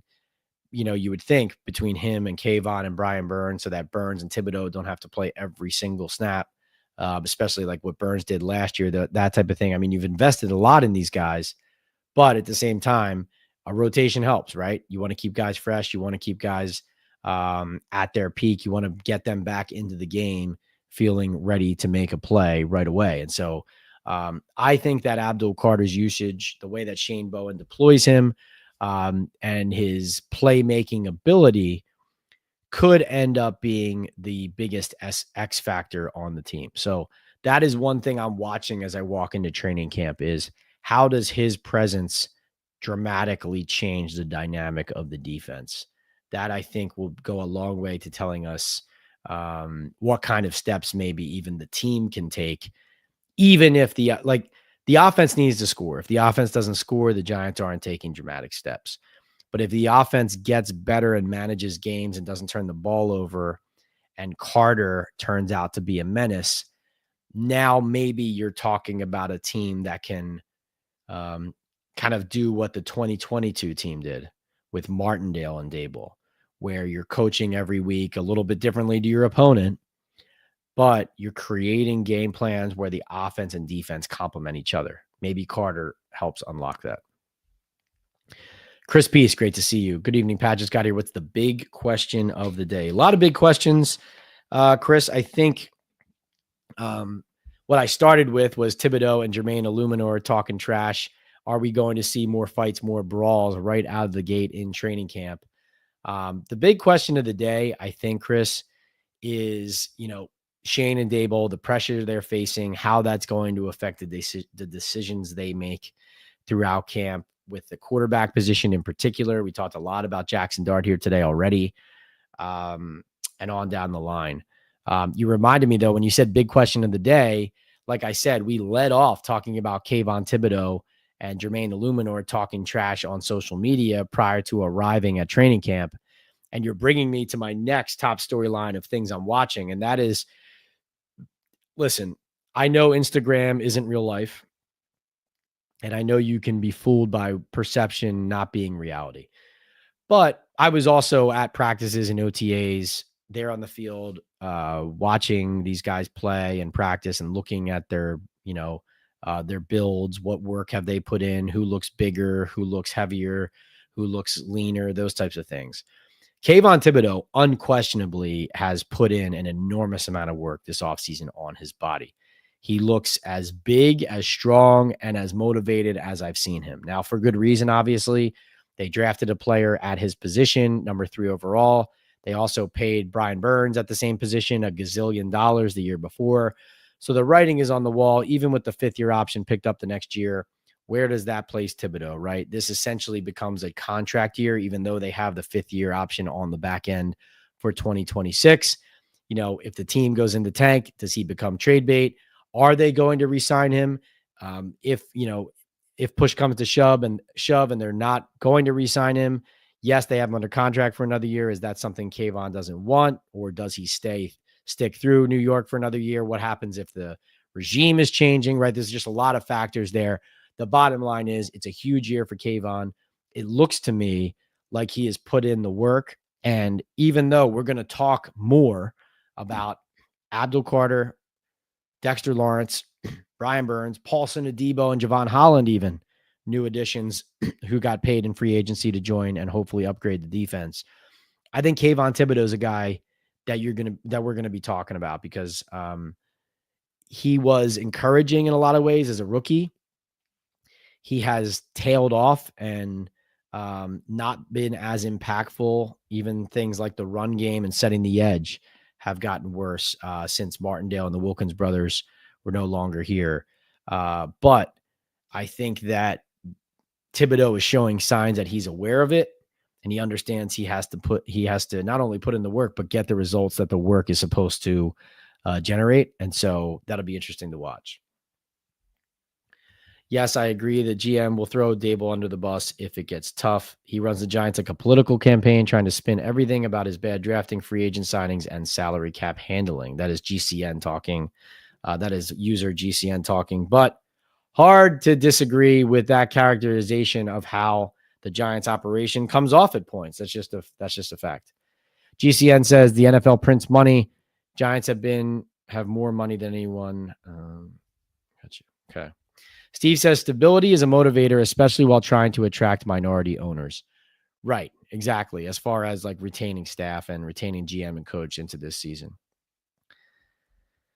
Let's see. Joe says, Pat, get Mark Schlereth on. He was at FanFest and said the Giants should start Jackson Dart because Wilson is done. He saw him in Denver and he had nothing left. Yeah, no, you're right. He would be a good person to have on. Not just because he shares that opinion or has a take on it that I feel like is an honest one, but it just bears saying it needs to be discussed and acknowledged that Russell Wilson is not a sure thing. And with talent that you've identified in your draft and that you've signed in Jameis Winston, a competition should be the rising tide that lifts all boats, you would hope.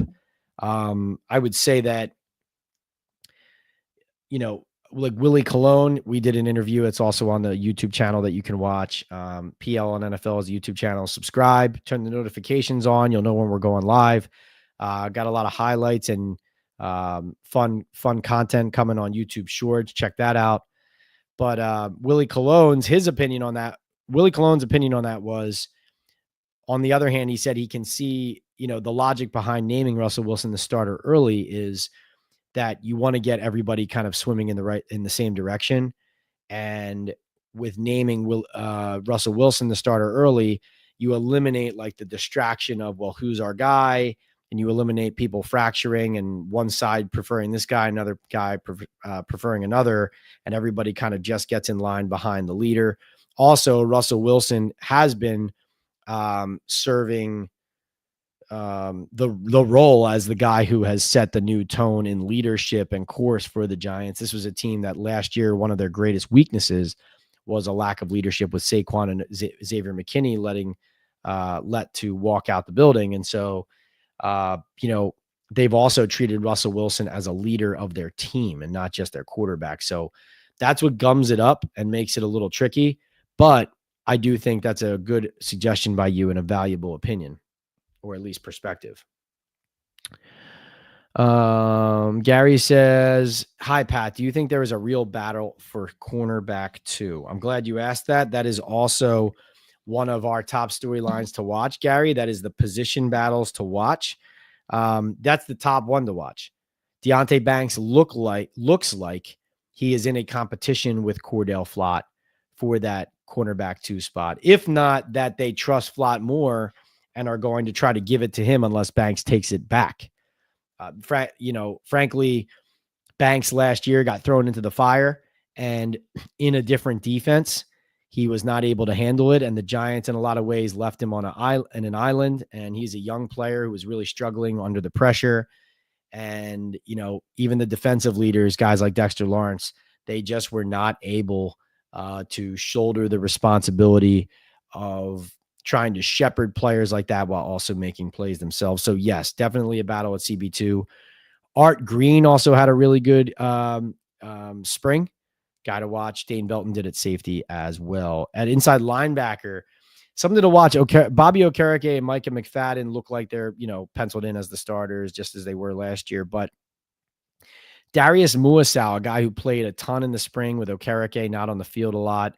Okereke got hurt last year, and then didn't see much of him in the spring. Very interesting because he was also a player that, coming out of last season, there were people in the Giants organization who didn't quite see Okereke's value matching with what they were paying him and what his role was on the team. So it felt like there was a chance that he could have been moved or something could have been worked out. Now, that didn't happen.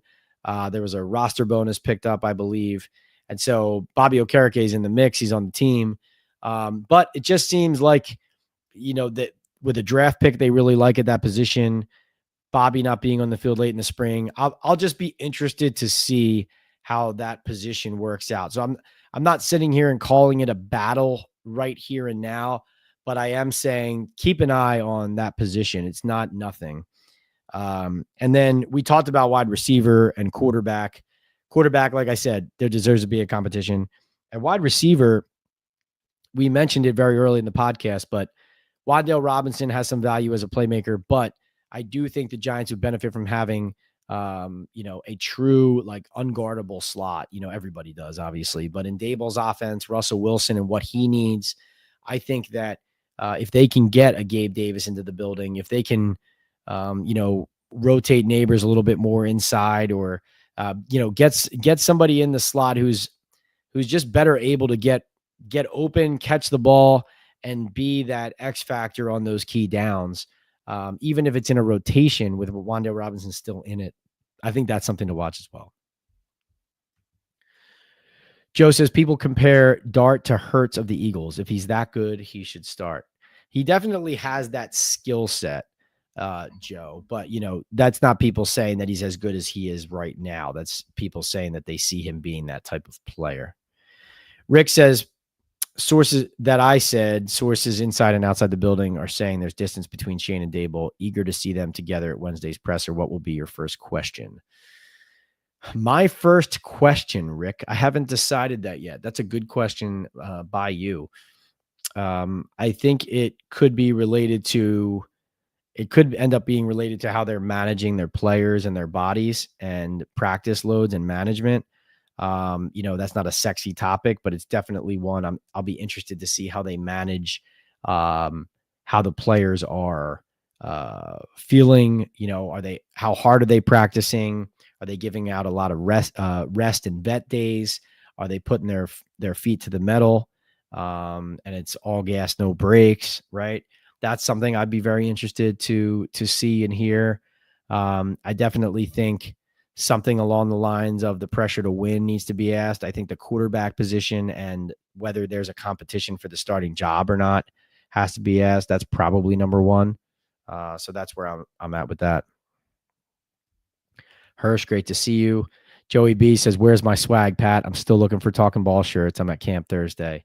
I'll get them to you, Joey B. Listen, when I have the gear that I want to give out and that I want everybody wearing that represents Talkin Ball the way I want to, you'll be the first one to have it. I promise you. Let's see.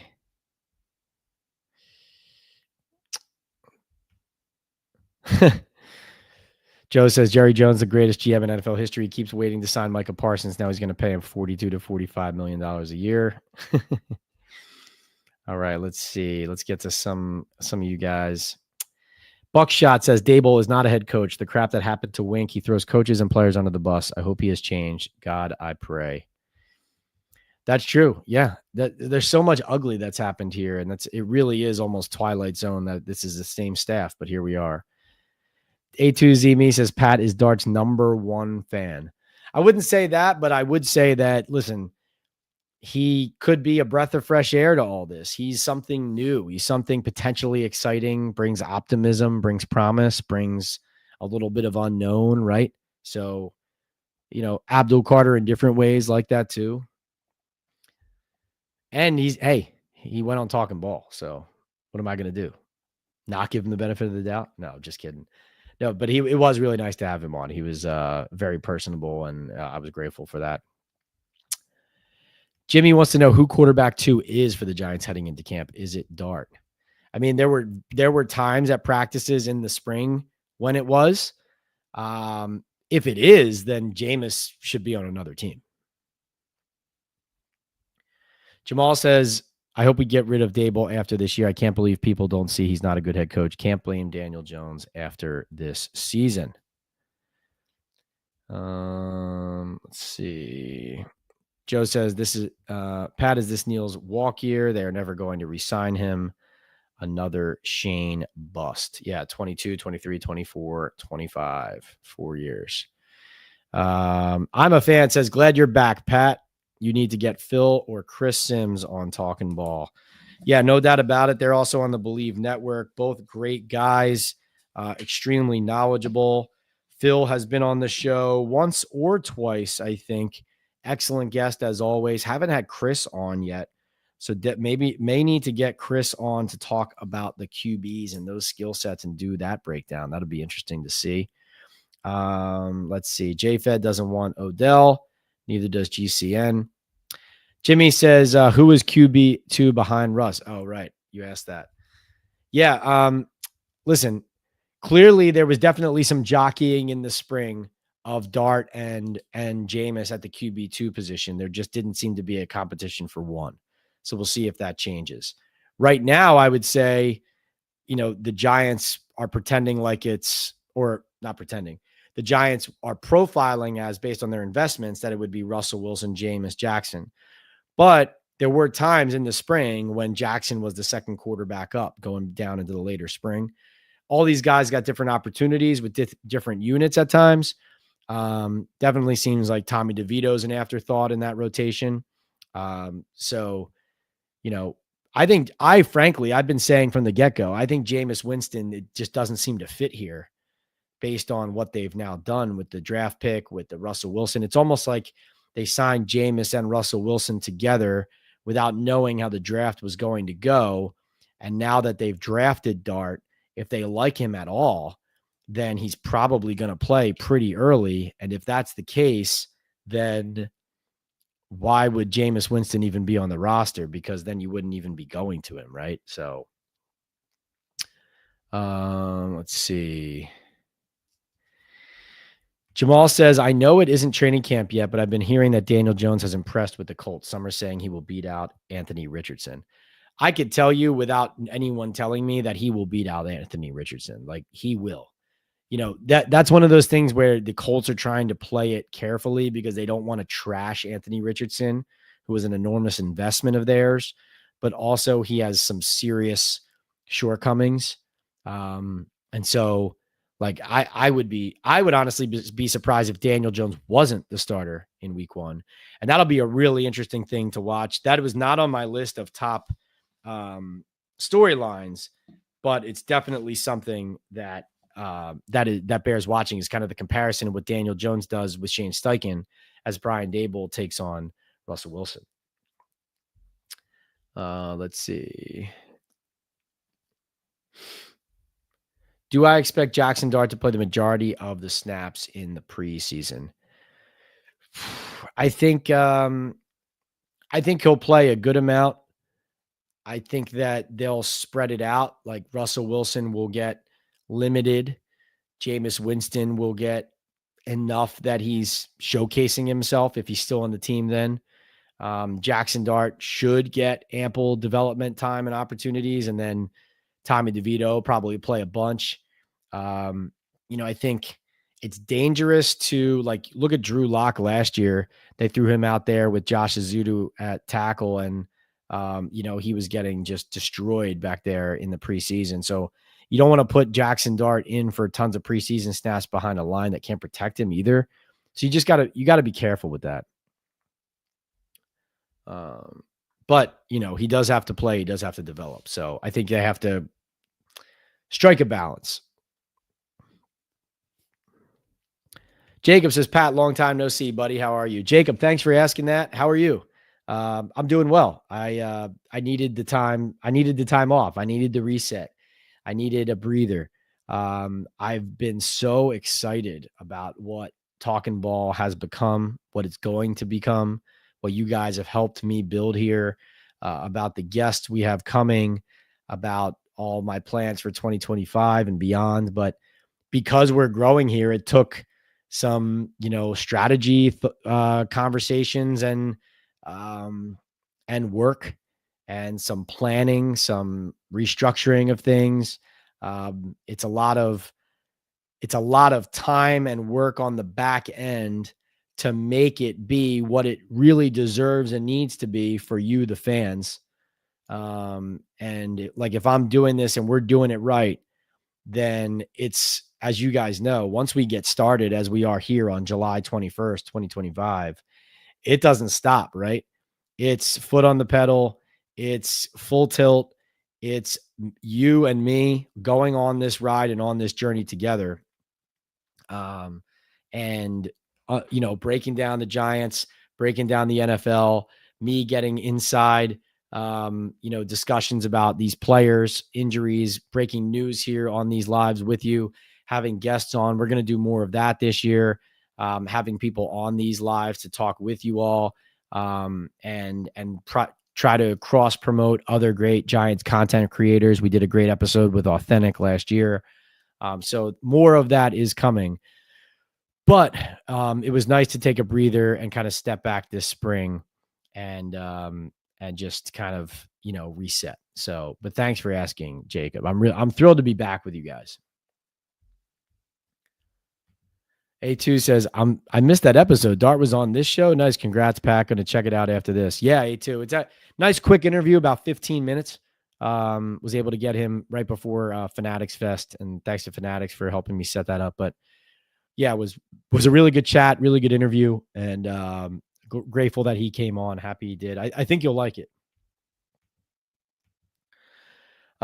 Jimmy says, have the Giants had any extension talks with Micah McFadden and Wan'Dale Robinson? Haven't heard anything of the sort, Jimmy. I'm going to look forward to seeing you out at training camp too. Two Giant Goofballs says, love to have you on our show anytime, Pat. Thanks, guys. Celebrating 500 episodes Wednesday. Wow. 500 episodes. Shoot me a DM on Instagram. PL on NFL is the handle there. We'll talk about it. We'll try to find a time. Really appreciate you guys always being here and supporting the channel as well. Want to get everybody to the best Giants content and make this a community that, whether the team's winning or losing, ends up fun for all of us, to talk about this team. Josh Soul says, hate that I missed this just to see a reaction about how you had folks hot about the last article. Which article are you talking about? You talking about the competing for the starting spot? Is that what you're talking about? About me writing that they shouldn't just hand the keys to Russell Wilson? Because the one I wrote for the Daily News tomorrow, I think also will get some reaction. Basically, I said this earlier in the show, but it was just, to me, Joe Schoen was too lukewarm in some of these moments in the spring about Jackson Dart. Whether it was in the war room talking to Daboll saying, like, you guys believed him in him, in front of John Mara, or him on Kay Adams' show saying it was an organizational decision. Like, he couldn't just say, yeah, he's my guy, I love him. I just feel like there's a chance that Dart gets caught in the middle of the Shane Daboll mess and dysfunction. And I just don't think he deserves that. He deserves a chance to play, and they need to just say he's their guy. He's all of their guys. Did I get a ton of reaction with that last article, Ja? Well, I don't think that should be that controversial though. Like, we've talked about it, about what Russell Wilson might be, but what he also might not be. So I don't think it's unreasonable to say that either of those things could happen. I do think that he's not the player that he used to be. I don't think that's debatable. And really, like, I feel like it's disingenuous when he sits there and he talks about, oh yeah, I won the Super Bowl in the same locker. It's like, do you know how long ago that was, Russ? Hopefully you bring back that magic. It would be great for everybody around here, but like, we can't count on that. We can't assume that's going to happen. But thanks for weighing in, Ja. I appreciate that. So this is my reaction to that. I think based on He says that magic involved the Legion of Boom. Yes, exactly, for sure. But Russ in his heyday, in his prime, was a star, no doubt about it. At a certain point of his career, you're absolutely right. There were other reasons that they were the team that they were, and that they won a Super Bowl for sure. But I think first of all, thanks for saying that. Thanks for entering that into the conversation. We hadn't chatted about that. Sometimes I don't do enough of kind of like cross promoting and kind of discussing the things I'm writing and that type of stuff. But I appreciate you doing that. But what I was going to say is, based on our conversation here today, it actually feels like that's a conversation that a lot of you are having amongst yourselves. Is like, how early is Jackson playing? Will he get an opportunity to play early? As a few of you have said in here, Chris Sims says he wouldn't be surprised if Dart starts week 1. Schleris said he should start week 1, and Russ is washed up. So, it's not like I'm the only one saying, hey, maybe we should entertain other options than Russell Wilson, right? But no, thanks for saying that. JDJ says Giants football is back. Can't wait for the training camp reports of Carter living in the backfield all camp. That will be interesting if that happens. He could be an X factor for this team. Two other, we've covered basically all of my top camp storylines. The other, we did talk a little bit about this, but just as a reminder, the Giants are trying to sell a 10% minority stake. Eli Manning was in the running to be a part of that and interested, eventually backed out, said that it was a conflict of interest with his current jobs and also was too pricey for him. So still will be interested to see who else gets in the mix with the Maras and the Tishes. And then injuries are always an issue with the Giants, right? And it goes beyond the head coaches who have been here and been scapegoated for it, right? It goes to the training staff, it goes to ownership, it goes to the front office and how they discuss the management of players. Do they rush guys back too quickly? Do they pull guys off the field too quickly? These have all been issues at different points in the past. And I'm not saying I'm concerned about all these guys, but just the fact of the matter is, a lot of top Giants players were kept off the field this spring, right? Malik Nabers, Dexter Lawrence, Andrew Thomas, Bobby Okereke, Darius Alexander, Cam Scatabo, at all different levels among them. And, even though, as we've discussed in this chat, Thomas expected to be good, and those types of things, Dexter Lawrence, Nabers, et cetera. The Giants consistently mismanage player health, and they end up in positions where guys aren't healthy when they need them to be. And it's not a coincidence that when they went to the playoffs in 2022, all of their top players were on the field. And by top players, I mean Daniel Jones, Saquon Barkley, Andrew Thomas, Dexter Lawrence. And even though he had the ATV incident that year, he was back on the field, Xavier McKinney. So, not a coincidence that you look at Thomas, 17 games played, Lawrence, Saquon, who've, battled through injuries, obviously, but not a coincidence that they had success in the 1 year where they were able to keep all their top players healthy. So, of course, we've taught ad nauseum. Of course, Ronnie Barnes has been running that Giants training staff for years, but the training staff, the training room, their management of everything, Giants ownership's enabling of that, and what type of conversations happen, who has the power in those conversations. It's not just the coach. It's not just the general manager. It's everybody. So something to keep in mind. And final thing I would say is stopping the run, something to keep focused on. Like the Giants did draft Darius Alexander, of course, waiting to see how healthy he will be. They signed Chauncey Golston from the Cowboys. I like him, kind of a defensive end who has some flex. Roy Robertson Harris and Jeremiah Ledbetter in the middle as well. But we all know that the Giants interior, Dexter Lawrence isn't going to do it by himself. Raheem Nunez-Roches, Nacho's there as well. But they need a couple guys to step up as kind of co-alphas, not be at Lawrence's level, but they need more talent, more consistency, and more production there to help their running game. The reality is the Giants defensive line on the interior, on the edges, everywhere, not sturdy enough against the run last year. And they just need to provide more resistance, be more consistent. Dre Patterson, of course, coaching the defensive interior linemen. And, that's where the onus falls, is up front. That's where they need to start. Let's see. Okay, as we wrap up here, one other thing I wanted to mention that I'm interested in following is, not saying this is a thing, but I would just note, so among interior defensive linemen in the NFL, 1, 2, 3, 4, 5, 6, 7, 8, 9, 10, 11.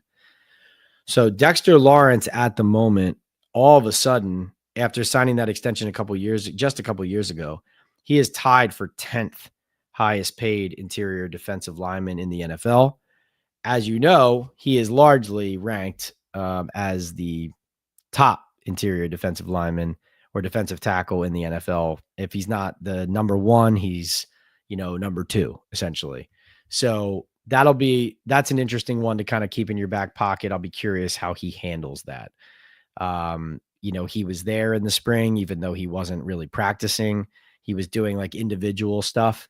And then when team stuff started, he would go inside or stand on the side a little bit and then go inside. So something to watch. But, I would say our last segment is just, this is sponsored by Salaretta for Men in Midland Park, New Jersey, luxury menswear and tailoring. And this segment is about looking good. The Giants need to look their best this year for Joe, Schoen, and Brian Daboll to keep their jobs, for Jackson Dart to enter into a good situation, for the Giants to maintain some relevance or to create some relevance and create some sustainability in what they think that they are building.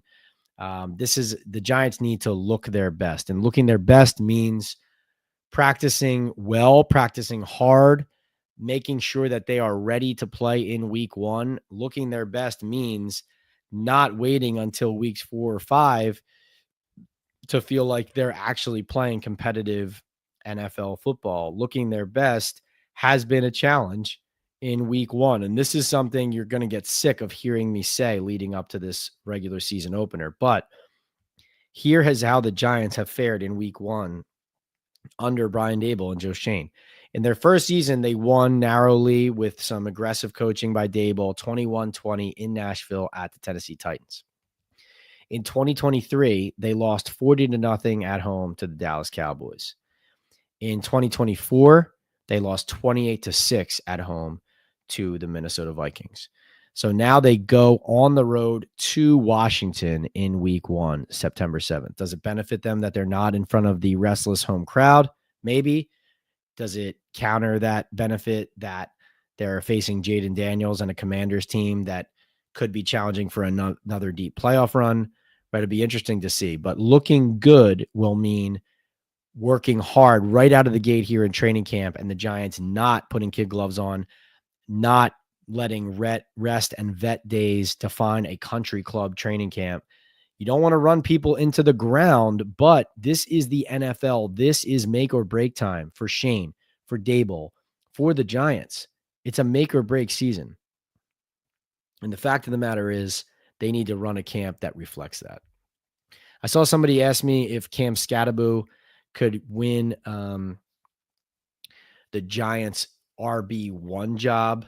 He is undersized. I know he's a tough runner. He's extremely undersized. I don't know how he's going to fare in the league at that size. I'm interested to see. He's obviously always exceeded expectations. People have always doubted him, and he's exceeded them. But I'm curious to see how he handles it at his size, because he is an undersized player. They list him. Let me see. What do they list Cam as?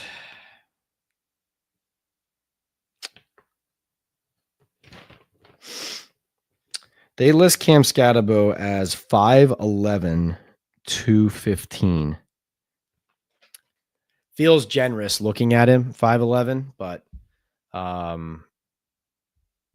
interesting.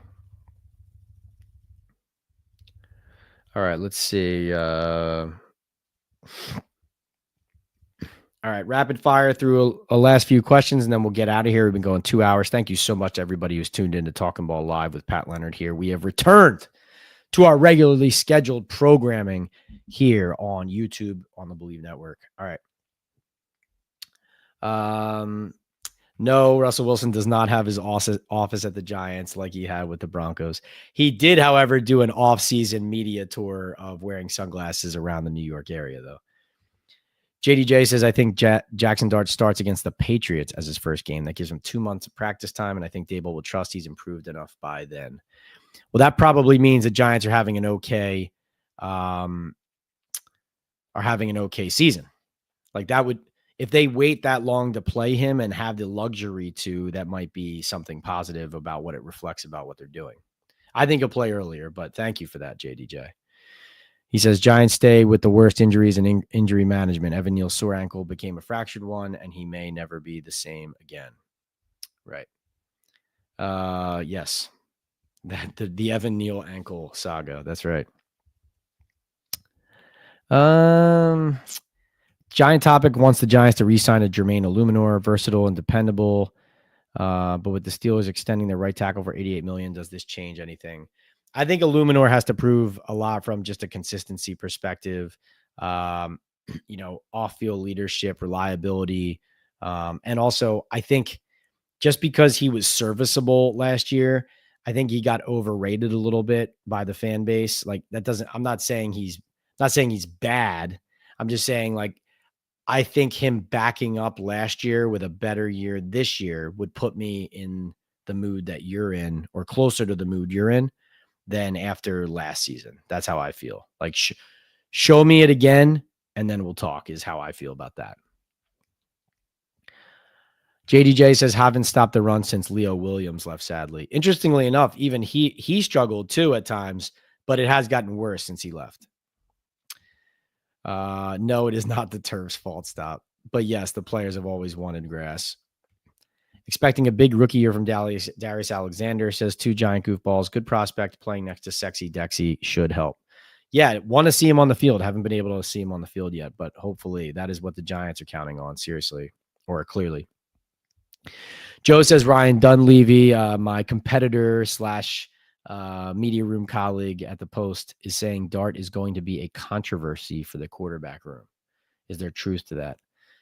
I don't know what you mean by controversy. If it's what we're talking about, which is like me saying that he should be in the running to compete for the job, and me talking about why would you just hand the keys to Russ and those types of things. I mean, I think probably what Ryan's suggesting, I don't know. You could tell me if you read or heard what he said, but what I've talked about and written about is, we've talked about this earlier in the program, is that, Jackson is well known to be Daboll's guy. Like, basically there were plenty of people in the Giants decision-making process in the front office who clearly were all over and all about Shedeur Sanders.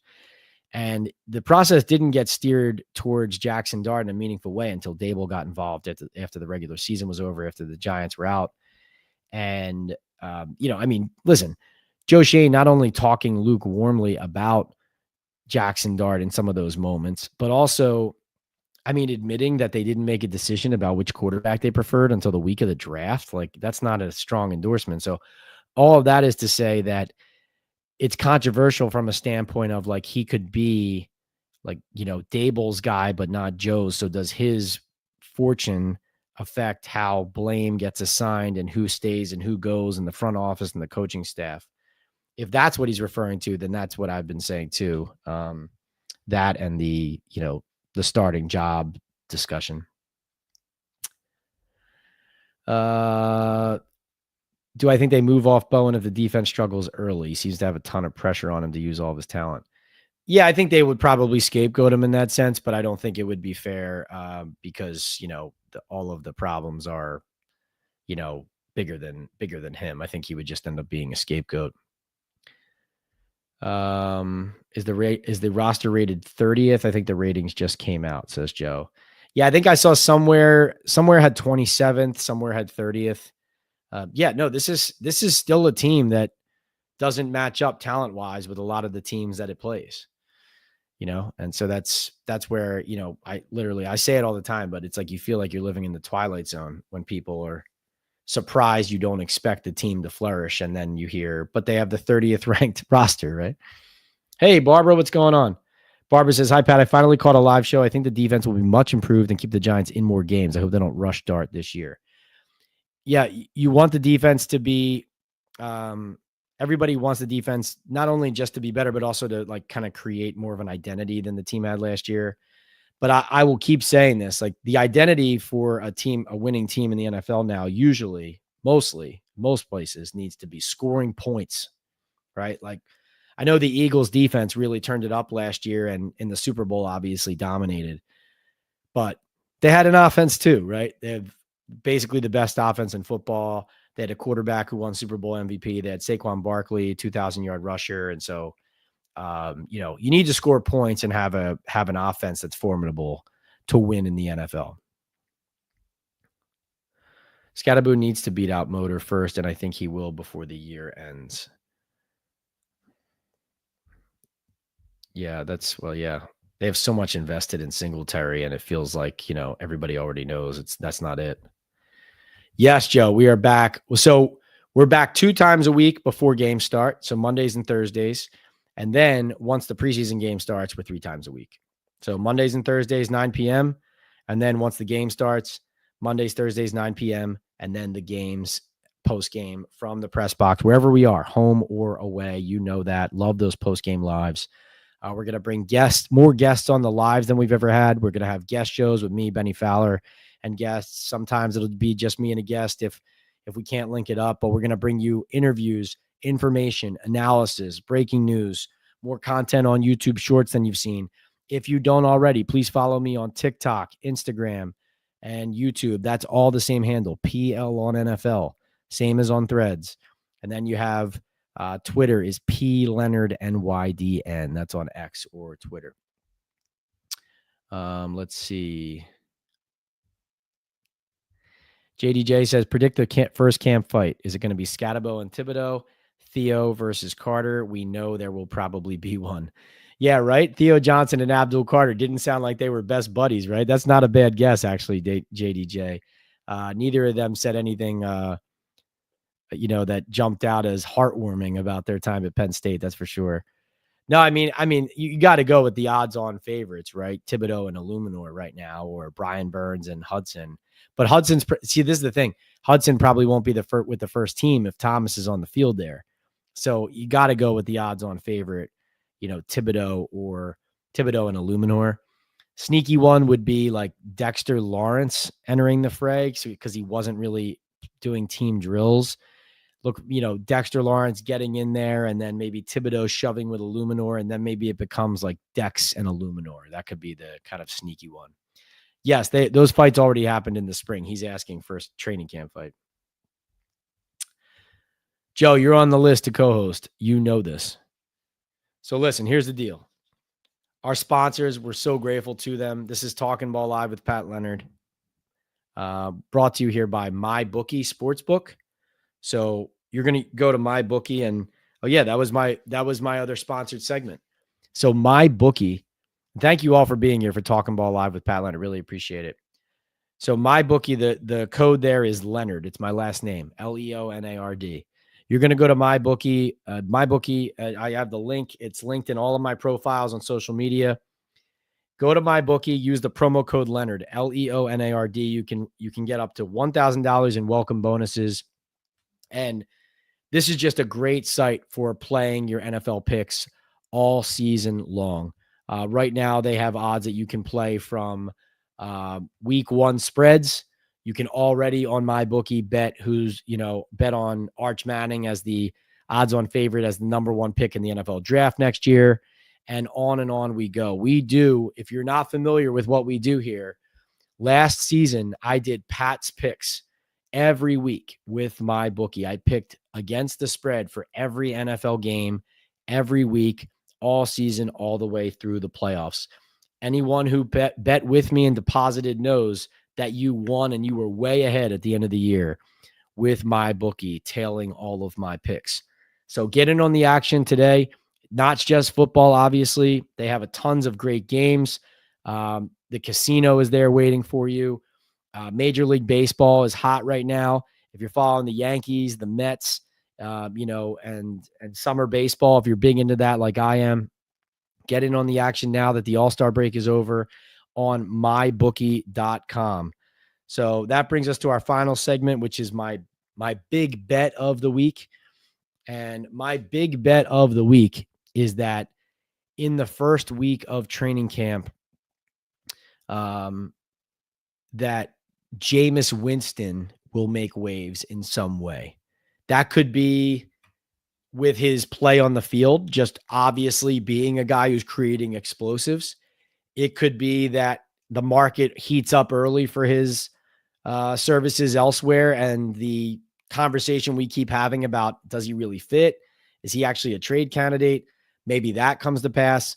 But that's my big bet of the week, is that Jameis Winston becomes more of a talking point than we are expecting. It feels like it's all Russell Wilson.